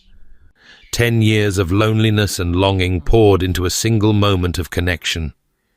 Evie wrapped her arms around his neck and kissed him back with equal fervour, feeling the walls between them crumble at last. When they finally broke apart, both breathing hard, Sebastian rested his forehead against hers. "I love you," he said. "God help me. I love you, and I have no idea how this happened or what to do about it." Evie laughed, a sound that was half joy and half sob. "I love you too, and I suggest we figure it out together." Together.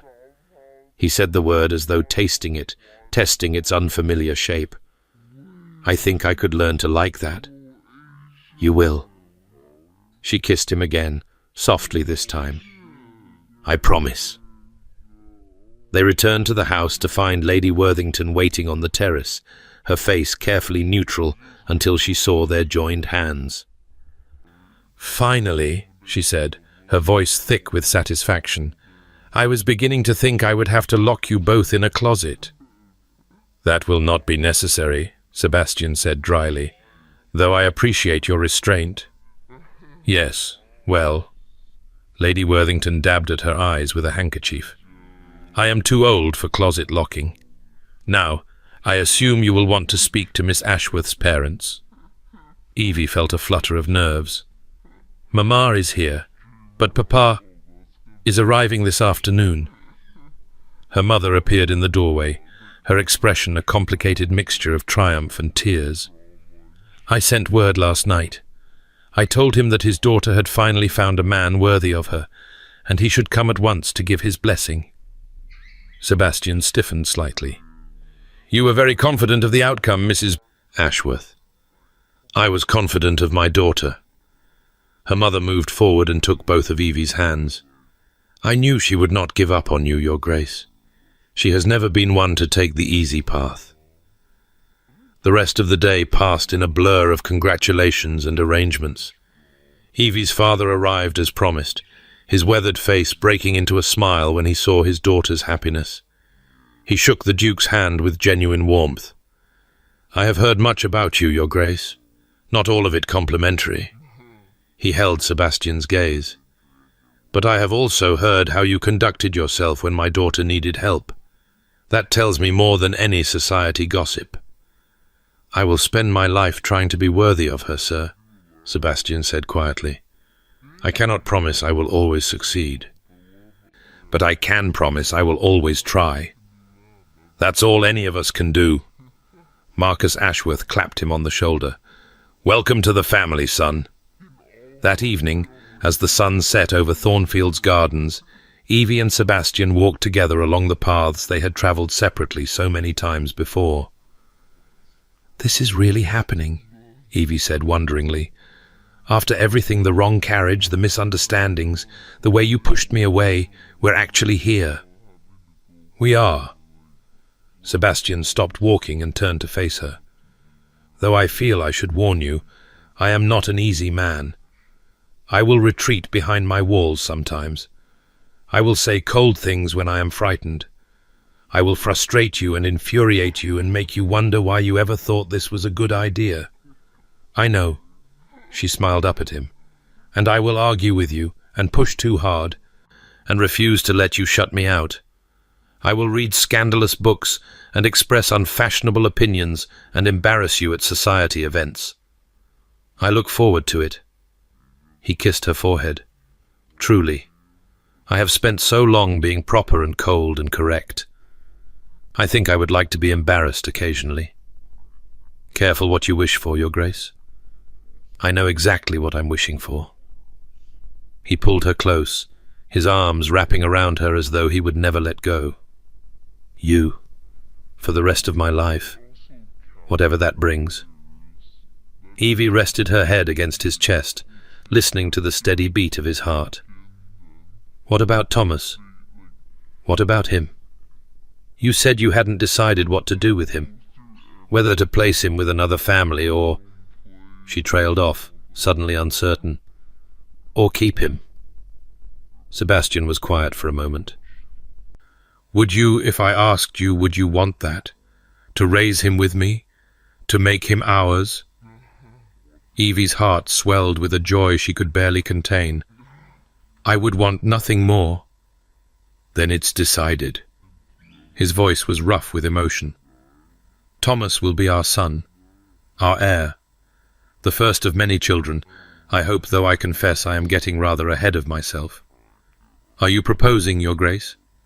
I am. He dropped to one knee, right there in the garden, heedless of the damp grass. Evangeline Ashworth, you climbed into my carriage and turned my world upside down. You saw through my walls and refused to be deterred. You taught me that love is not weakness, that vulnerability is not failure, that even the most broken heart can learn to heal. He took her hand. Will you do me the extraordinary honor of becoming my wife?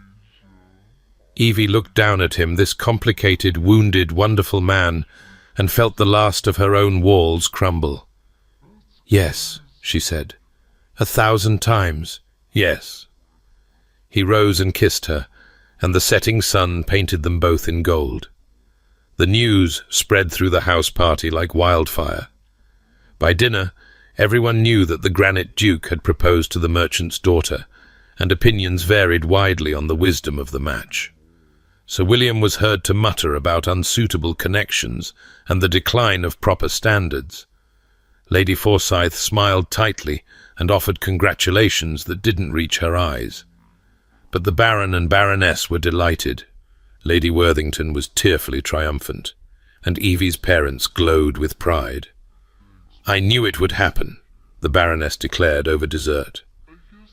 From the moment you arrived, Miss Ashworth, I should say, the future Duchess, I sensed something extraordinary. Didn't I say so, my love? You did, my dear, the Baron agreed, several times, in great detail. Later, when the ladies had retired and the gentlemen were alone with their port, Sebastian found himself cornered by Mr. Hartley. I must say, Your Grace, I'm relieved. The young man's face was earnest. Miss Ashworth deserves someone who appreciates her. I was afraid she'd end up with Pemberton, which would have been a terrible waste. You admired her yourself? Oh, everyone admires her. She's extraordinary, all that spirit and intelligence. But I knew I wasn't the one for her. Hartley smiled.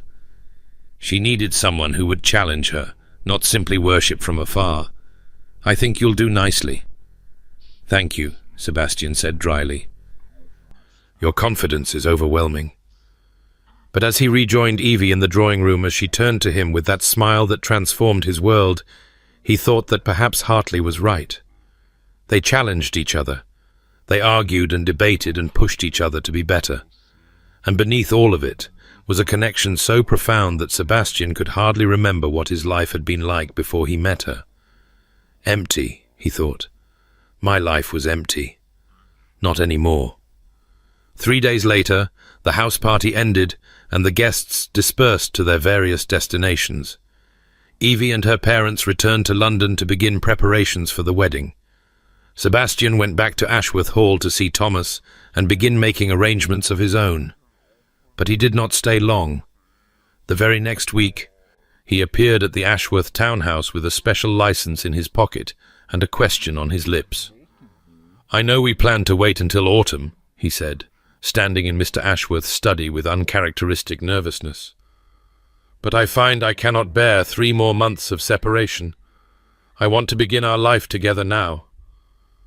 Marcus Ashworth studied him for a long moment. Have you asked my daughter how she feels about this? I thought I should seek your permission first. My permission? The older man laughed. Evangeline has never needed my permission for anything, Your Grace. She has made her choices since she could walk, and she has rarely been wrong. He rose and extended his hand. But you have my blessing, for whatever it's worth. Go ask her. I suspect I know what she'll say. Evie's answer, delivered with tears of joy and several very improper kisses, was yes. They were married a fortnight later in the small chapel at Ashworth Hall, with only family and close friends in attendance. Evie wore cream silk and roses in her hair. Sebastian wore an expression of such profound happiness that several guests commented they had never seen him look so handsome. Thomas attended, held by his new grandmother. Mrs. Ashworth had taken to the boy immediately, and when the vicar pronounced them man and wife, the baby let out a crow of delight that made everyone laugh. "I think he approves," Sebastian murmured as he kissed his bride. "He has good taste," Evie replied, "just like his father." The wedding breakfast was small but joyful. Lady Worthington made a speech that was equal parts embarrassing and touching. Mr. Ashworth toasted his daughter with tears in his eyes. Even Mrs. Ashworth, never one for public displays of emotion, was seen dabbing at her cheeks. And when the guests had finally departed, and the newlyweds were alone at last, Sebastian took his wife's hand and led her to the window that overlooked his mother's gardens. "Thank you," he said quietly. "For what?" "For climbing into my carriage, for refusing to be intimidated, for seeing me the real me, beneath all the ice and granite and loving me anyway." He turned to face her. "I spent 10 years convinced I was unworthy of love. You proved me wrong." Evie reached up to touch his face. "You were never unworthy. You were just waiting for the right person to show you the truth. The right one, actually." He smiled at the memory. "What?" "It's what I said, that night in the carriage. When you realized your mistake and gasped, 'Wrong carriage.'" His voice was soft. "I said right one, actually. I didn't know how true that was." Evie laughed, then kissed him, then laughed again when he lifted her off her feet and spun her around. "Put me down, you ridiculous man!" "Never." But he did, eventually, setting her gently on her feet and pulling her close. "I will never let you go, Evangeline. Not ever." "Good." She rested her head against his chest. "Because I have no intention of going anywhere." Outside, the sun was setting over Ashworth Hall, painting the sky in shades of rose and gold. In the nursery above, Thomas was sleeping peacefully, dreaming whatever dreams infants dream. And in the library below, surrounded by poetry and philosophy and well-worn estate manuals, the granite duke held his wife and finally allowed himself to feel. It was terrifying. It was wonderful. It was everything he had ever wanted and never dared to hope for. It was home. The morning after her wedding, Evangeline Vane, Duchess of Ashworth, woke to find herself alone in an enormous bed, tangled in sheets that smelled of sandalwood and something distinctly masculine. For a moment, she lay still, letting the reality of her situation wash over her. She was married to the Granite Duke, in his ancestral home, which was now her home too. A smile spread across her face, so wide it almost hurt. The bedroom door opened, and Sebastian entered carrying a tray laden with tea, toast, and what appeared to be an entire hothouse worth of flowers arranged in a small crystal vase. "You're awake?" He set the tray on the bedside table and bent to kiss her forehead. "I was hoping to surprise you." "You brought me breakfast in bed?" Evie pushed herself upright, clutching the sheet to her chest. "The Granite Duke himself, playing servant?" "The Granite Duke is officially retired." He sat on the edge of the bed, his grey eyes warm with an emotion that still made her breath catch. "From now on, I am simply Sebastian, your husband, your partner, and apparently your personal footman. I could get used to this. I intend to ensure you do." He poured her tea, adding exactly the right amount of milk and sugar without asking.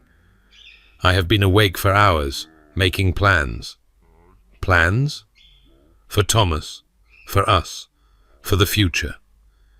He handed her the cup, his expression growing serious.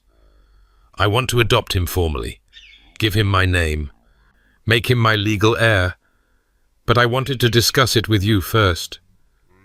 Evie felt her heart swell.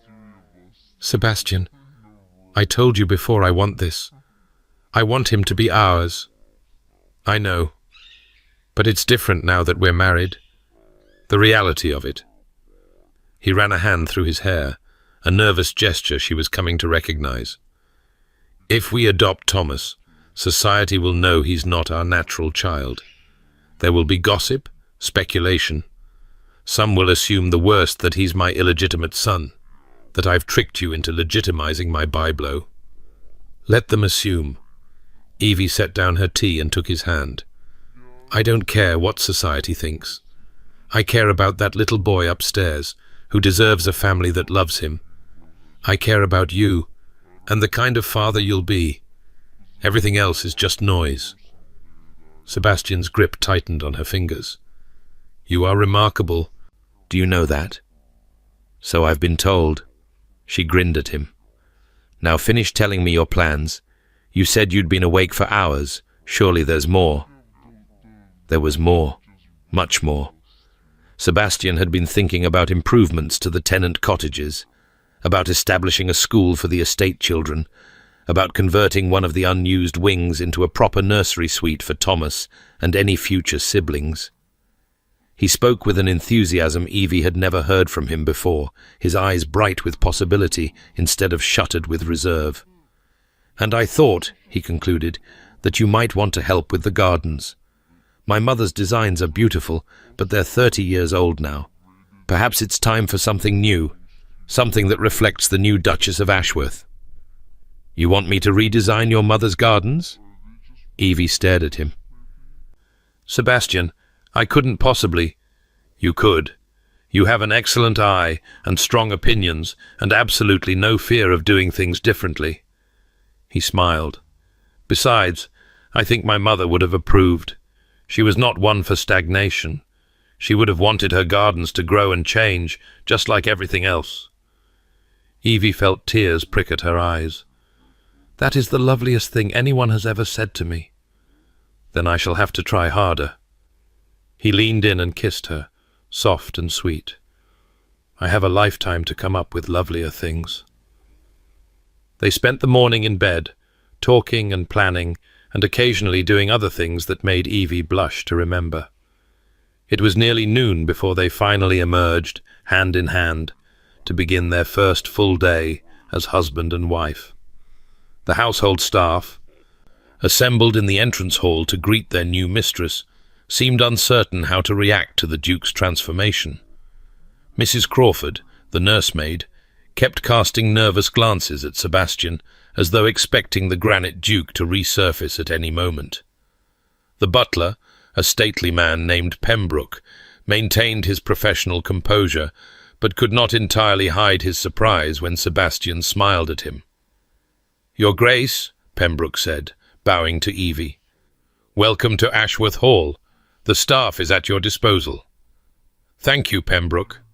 Evie smiled warmly at the assembled servants. I know this is an adjustment for everyone. I want you to know that I have no intention of making sweeping changes or disrupting routines that have worked well. I simply want to be part of this household to contribute, not to command. A ripple of relief passed through the gathered staff. Evie caught Sebastian's eye and saw approval there. Now, she continued, I understand there's a young man upstairs who is very eager to meet his new mother. If someone could show me to the nursery. Thomas, as it happened, was not particularly eager to meet anyone. He was in the midst of a spectacular tantrum when Evie entered the nursery, his small face red with outrage and his fists flailing at the air. He's been like this for an hour, Mrs. Crawford said apologetically. I've tried everything, feeding, changing, rocking. Nothing helps. Evie crossed to the cradle and looked down at the screaming infant. Something in her chest tightened, not with fear or frustration, but with a fierce, protective love that took her breath away. May I? She asked, and without waiting for an answer, lifted Thomas into her arms. The baby's cries faltered. He blinked up at her with tear-filled eyes, his tiny chest still heaving with leftover sobs. Hello, little one, Evie murmured. I know. It's all very confusing, isn't it? So many strangers, so much noise. But I'm here now, and I'm not going anywhere. She began to walk slowly around the nursery, bouncing Thomas gently and humming a tune her own mother had sung to her as a child. Gradually, the baby's breathing slowed. His fist found its way to his mouth, and his eyes drifted closed. "How did you do that?" Mrs. Crawford asked, astonished. Evie looked down at the sleeping child in her arms and smiled. "I'm not entirely sure, but I think perhaps he just needed to know he was safe." Behind her in the doorway, Sebastian watched with an expression that made her heart turn over. When she met his eyes, he mouthed 2 words. "Thank you." She mouthed back, "Always." The weeks that followed were among the happiest of Evie's life. She threw herself into her new role with characteristic energy, learning the rhythms of the household and gradually winning the trust of the staff. She spent hours in the nursery with Thomas, watching him grow from a fretful infant into a cheerful, curious baby who reached for her face whenever she appeared. She walked the grounds with Sebastian, discussing plans for the gardens and the tenant cottages, and 1,000 other things she had never imagined caring about. And at night, in the great bed in the master chamber, she learned her husband in an entirely different way. Sebastian was not the cold, distant man society believed him to be. Behind closed doors, he was tender and passionate, and sometimes unexpectedly playful. He made her laugh with dry observations about the day's events. He held her when nightmares her own, about inadequacy and failure, woke her in the small hours. He kissed her with an intensity that left her breathless and wanting more.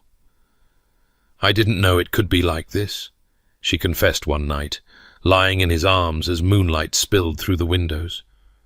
"Marriage, I mean. I thought it would be different." "Different how?" "I don't know. Duller, perhaps. More formal. I expected separate bedrooms and polite conversation and lives that ran parallel rather than intertwined." She turned to face him. "Instead I have this. This being? You. Truly you, not the mask you show the world. A partner who challenges me and supports me and drives me absolutely mad sometimes." She kissed his chin. "I had no idea married life could be so exhausting." "Exhausting?" He raised an eyebrow. "In the best possible way." She laughed at his expression. "Don't look so offended. I wouldn't trade it for anything." "Good." He pulled her closer. "Because I have no intention of letting you go." The formal adoption of Thomas was completed in late autumn, with a ceremony at the local church, followed by a celebration at Ashworth Hall. The entire household turned out to mark the occasion, along with Lady Worthington, the Ashworth parents, and several neighbours who had come to accept, if not entirely understand, the Duke's unconventional choice. Thomas, now 6 months old, and possessed of his new father's grey eyes and his new mother's stubborn chin, sat on Evie's lap throughout the service and behaved with remarkable dignity. When the vicar pronounced him Thomas Sebastian Vane, heir to the Duchy of Ashworth, he let out a delighted gurgle that made the entire congregation smile. "Well done," Sebastian murmured as they left the church. "Both of you." "I merely held him still," Evie replied. "He did all the work." "I wasn't talking about the ceremony." Sebastian's voice was rough. "I meant everything. All of it. The way you've loved him since the moment you met him. The way you've made him ours." He stopped walking and turned to face her. "I never thought I would have this. A family. A future. And now, because of you. Because of us," she corrected gently. "We built this together, Sebastian. Don't forget that." He kissed her, right there on the church steps, heedless of the watching crowd. There were a few shocked gasps and more than a few approving murmurs, and somewhere behind them Lady Worthington could be heard telling anyone who would listen that she had known all along this was how things would turn out. The celebration at Ashworth Hall lasted well into the evening. There was food and music and dancing, and Thomas was passed from adoring adult to adoring adult until he finally fell asleep in Lady Worthington's arms.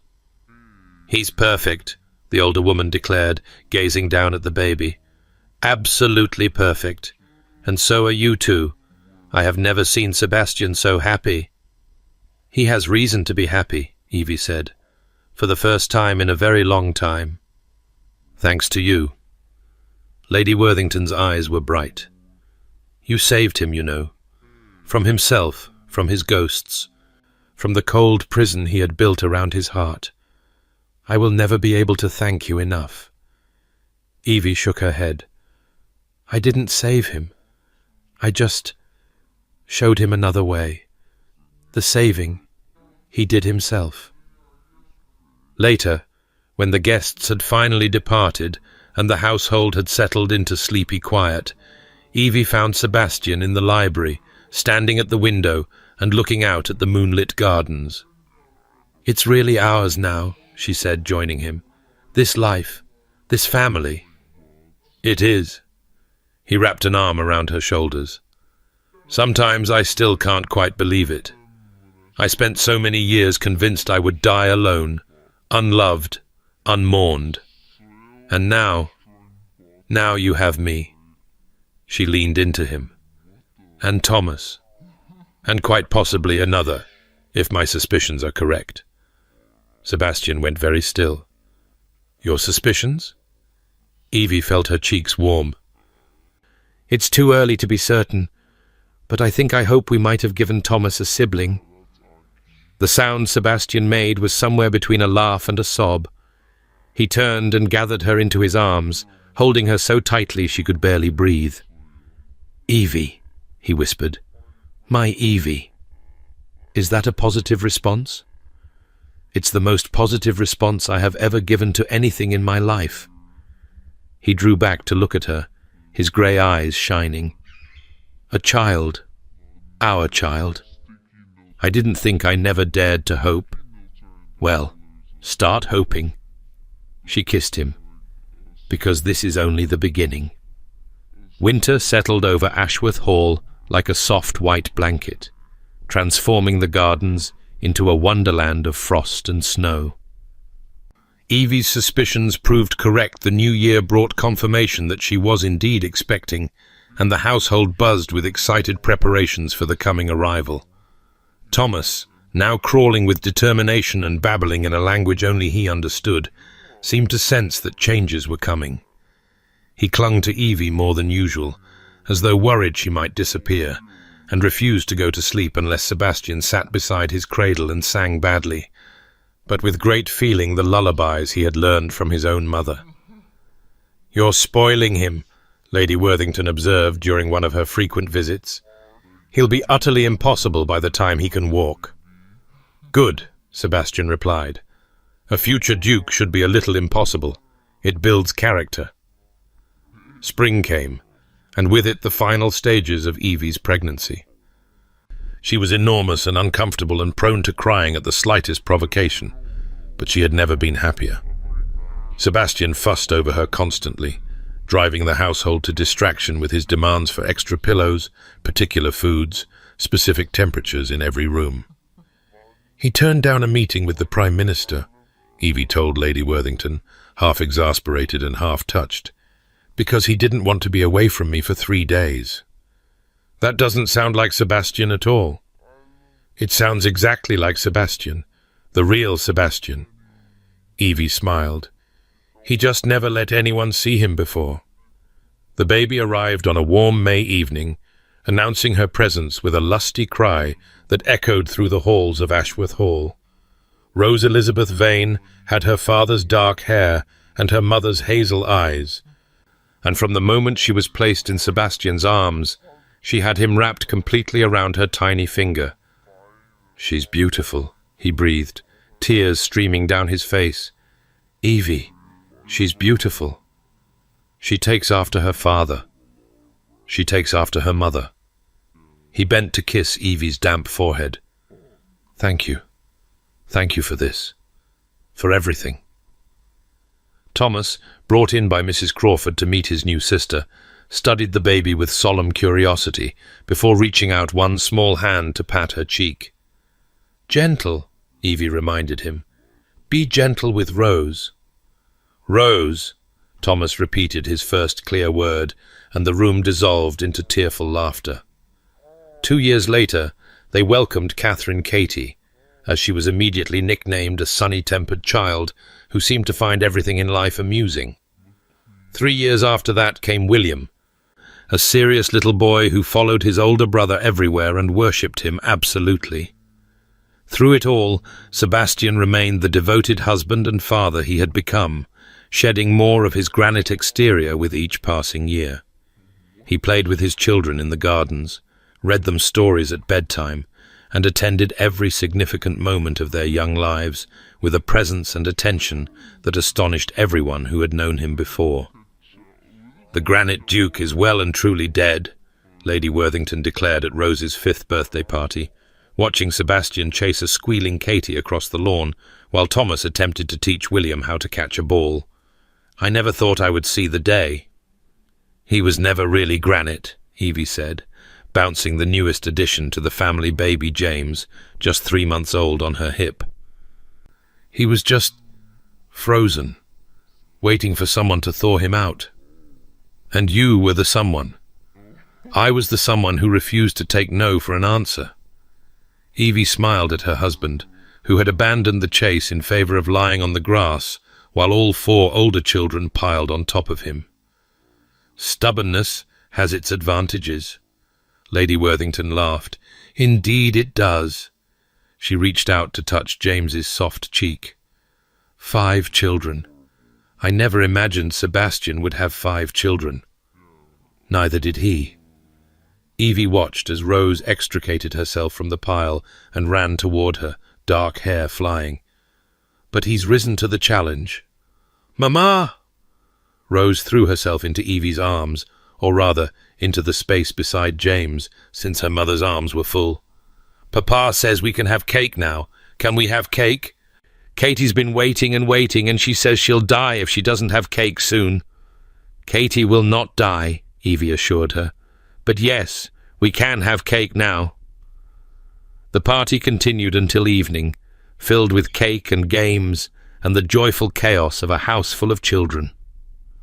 When the guests had finally departed and the little ones had been wrestled into bed, a process that took 2 nursemaids, both parents, and considerable negotiation, Sebastian and Evie retreated to their favourite spot on the terrace.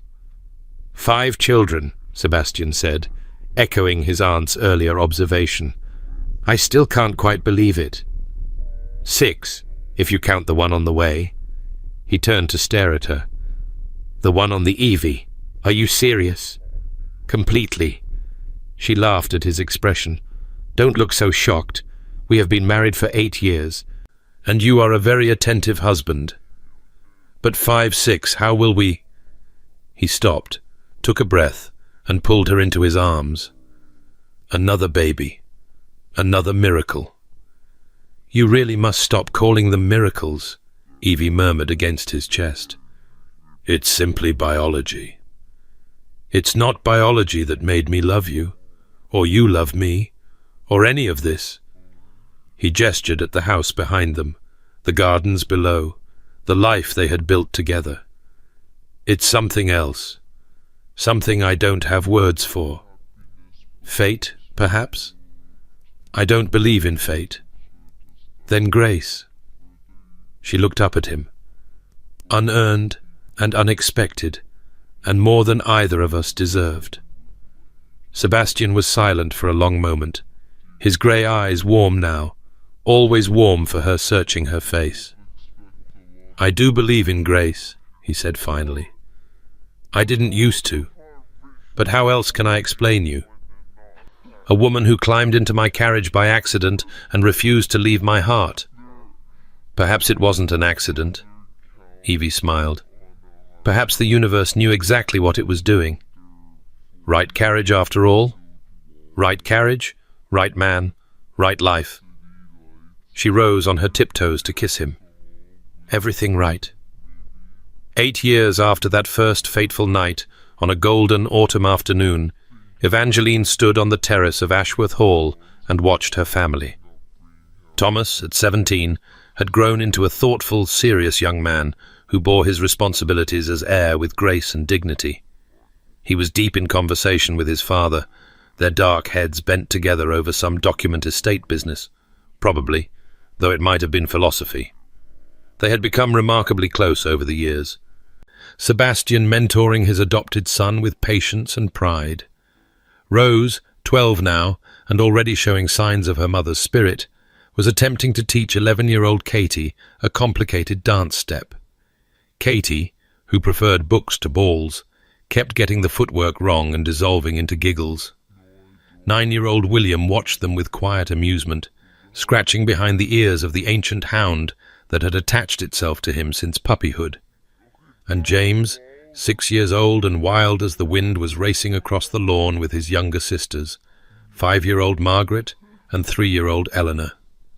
The baby of the family, 2-year-old Charlotte, sat on a blanket nearby, supervised by the latest in a long line of nursemaids, and clapped her hands at her siblings' antics. 8 children. Evie sometimes could scarcely believe it herself. The door opened behind her, and Lady Worthington emerged, moving more slowly now at 73, but still sharp-eyed and sharp-tongued. "You're looking sentimental," the older woman observed. "Should I be concerned?" "Just grateful," Evie smiled. "Do you remember what you said to me that night at the house party? That Sebastian needed someone who would fight for him?" "I do." Lady Worthington joined her at the balustrade. "I also remember being terrified that I was wrong, that he would push you away forever and retreat back behind his walls." "He tried." Evie's voice was soft with memory. "God knows he tried. But I was more stubborn than he was." "You were. You are." Lady Worthington reached over and squeezed her hand. "I have never thanked you properly, you know, for what you did for him. For what you gave him. You thank me every time you visit, every time you look at him with the children, every time you tell me this isn't what you expected. It isn't. I expected him to die alone and bitter, just like—" She stopped herself. "Just like he expected," Evie finished. "I know. He's told me, many times, how close he came to that fate, how certain he was that he deserved nothing better. And you proved him wrong. We proved him wrong." Evie gestured at the family scattered across the lawn. "All of us. Thomas, who gave him something to fight for. The children, who cracked through his defenses with every smile and tantrum and muddy embrace. You, who never stopped believing he could be more than he thought he was." She turned to face her aunt-in-law. "I was just the catalyst. The change that was all him." Lady Worthington's eyes were bright with unshed tears. "You are too modest, and you are too kind." Evie kissed the older woman's cheek.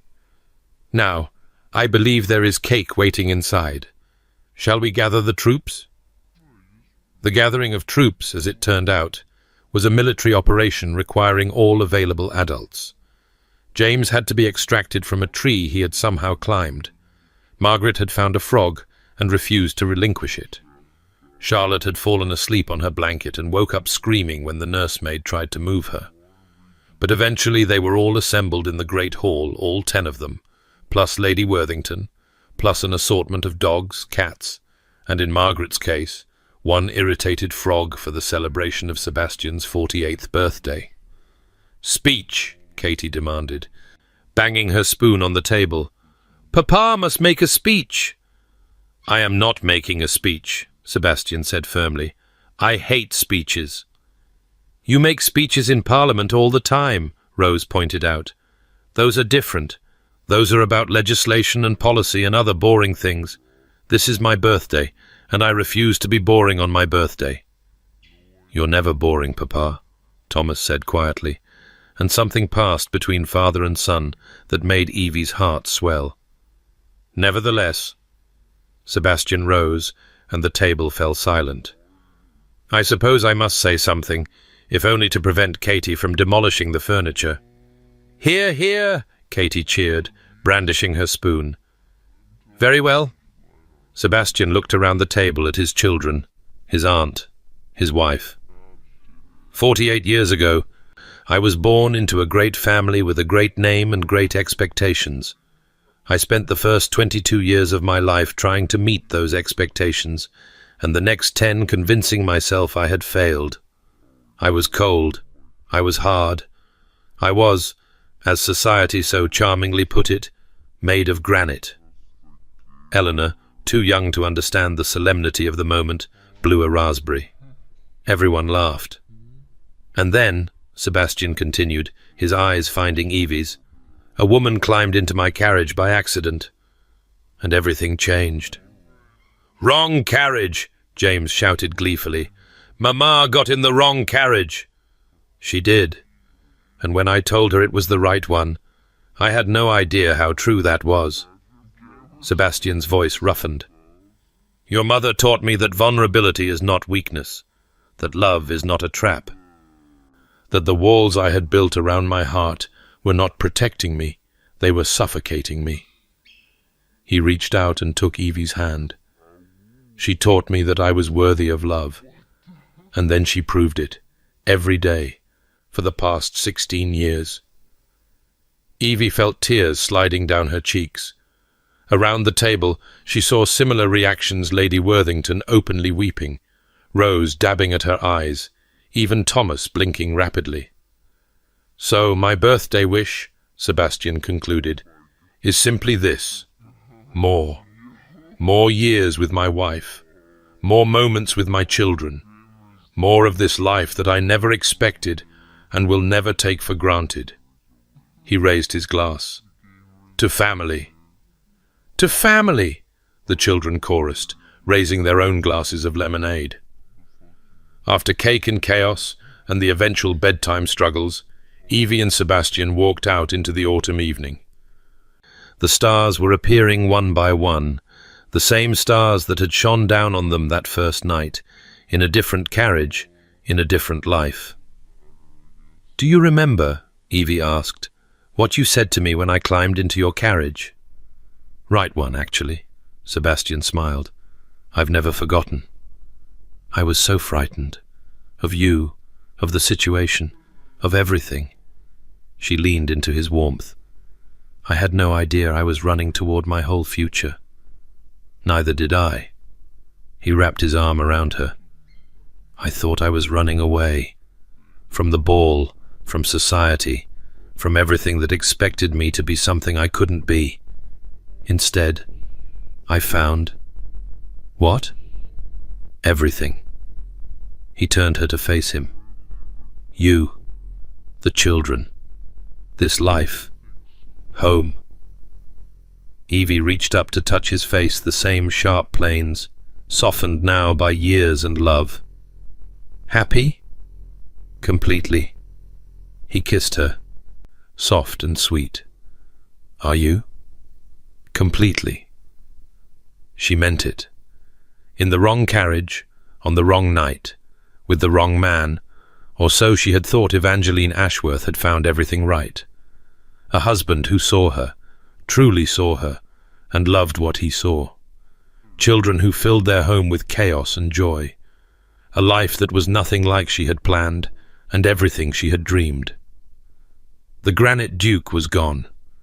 In his place was simply Sebastian, husband, father, friend. A man who had learned that love was not weakness, but strength. That family was not burden, but blessing. That the right carriage, in the end, was wherever the heart led. Above them, the stars wheeled in their eternal dance. Below, in the great house, their children slept peacefully, dreaming whatever dreams children dream. And on the terrace, in the autumn darkness, a man and woman who had found each other against all odds, held on tight and refused to let go.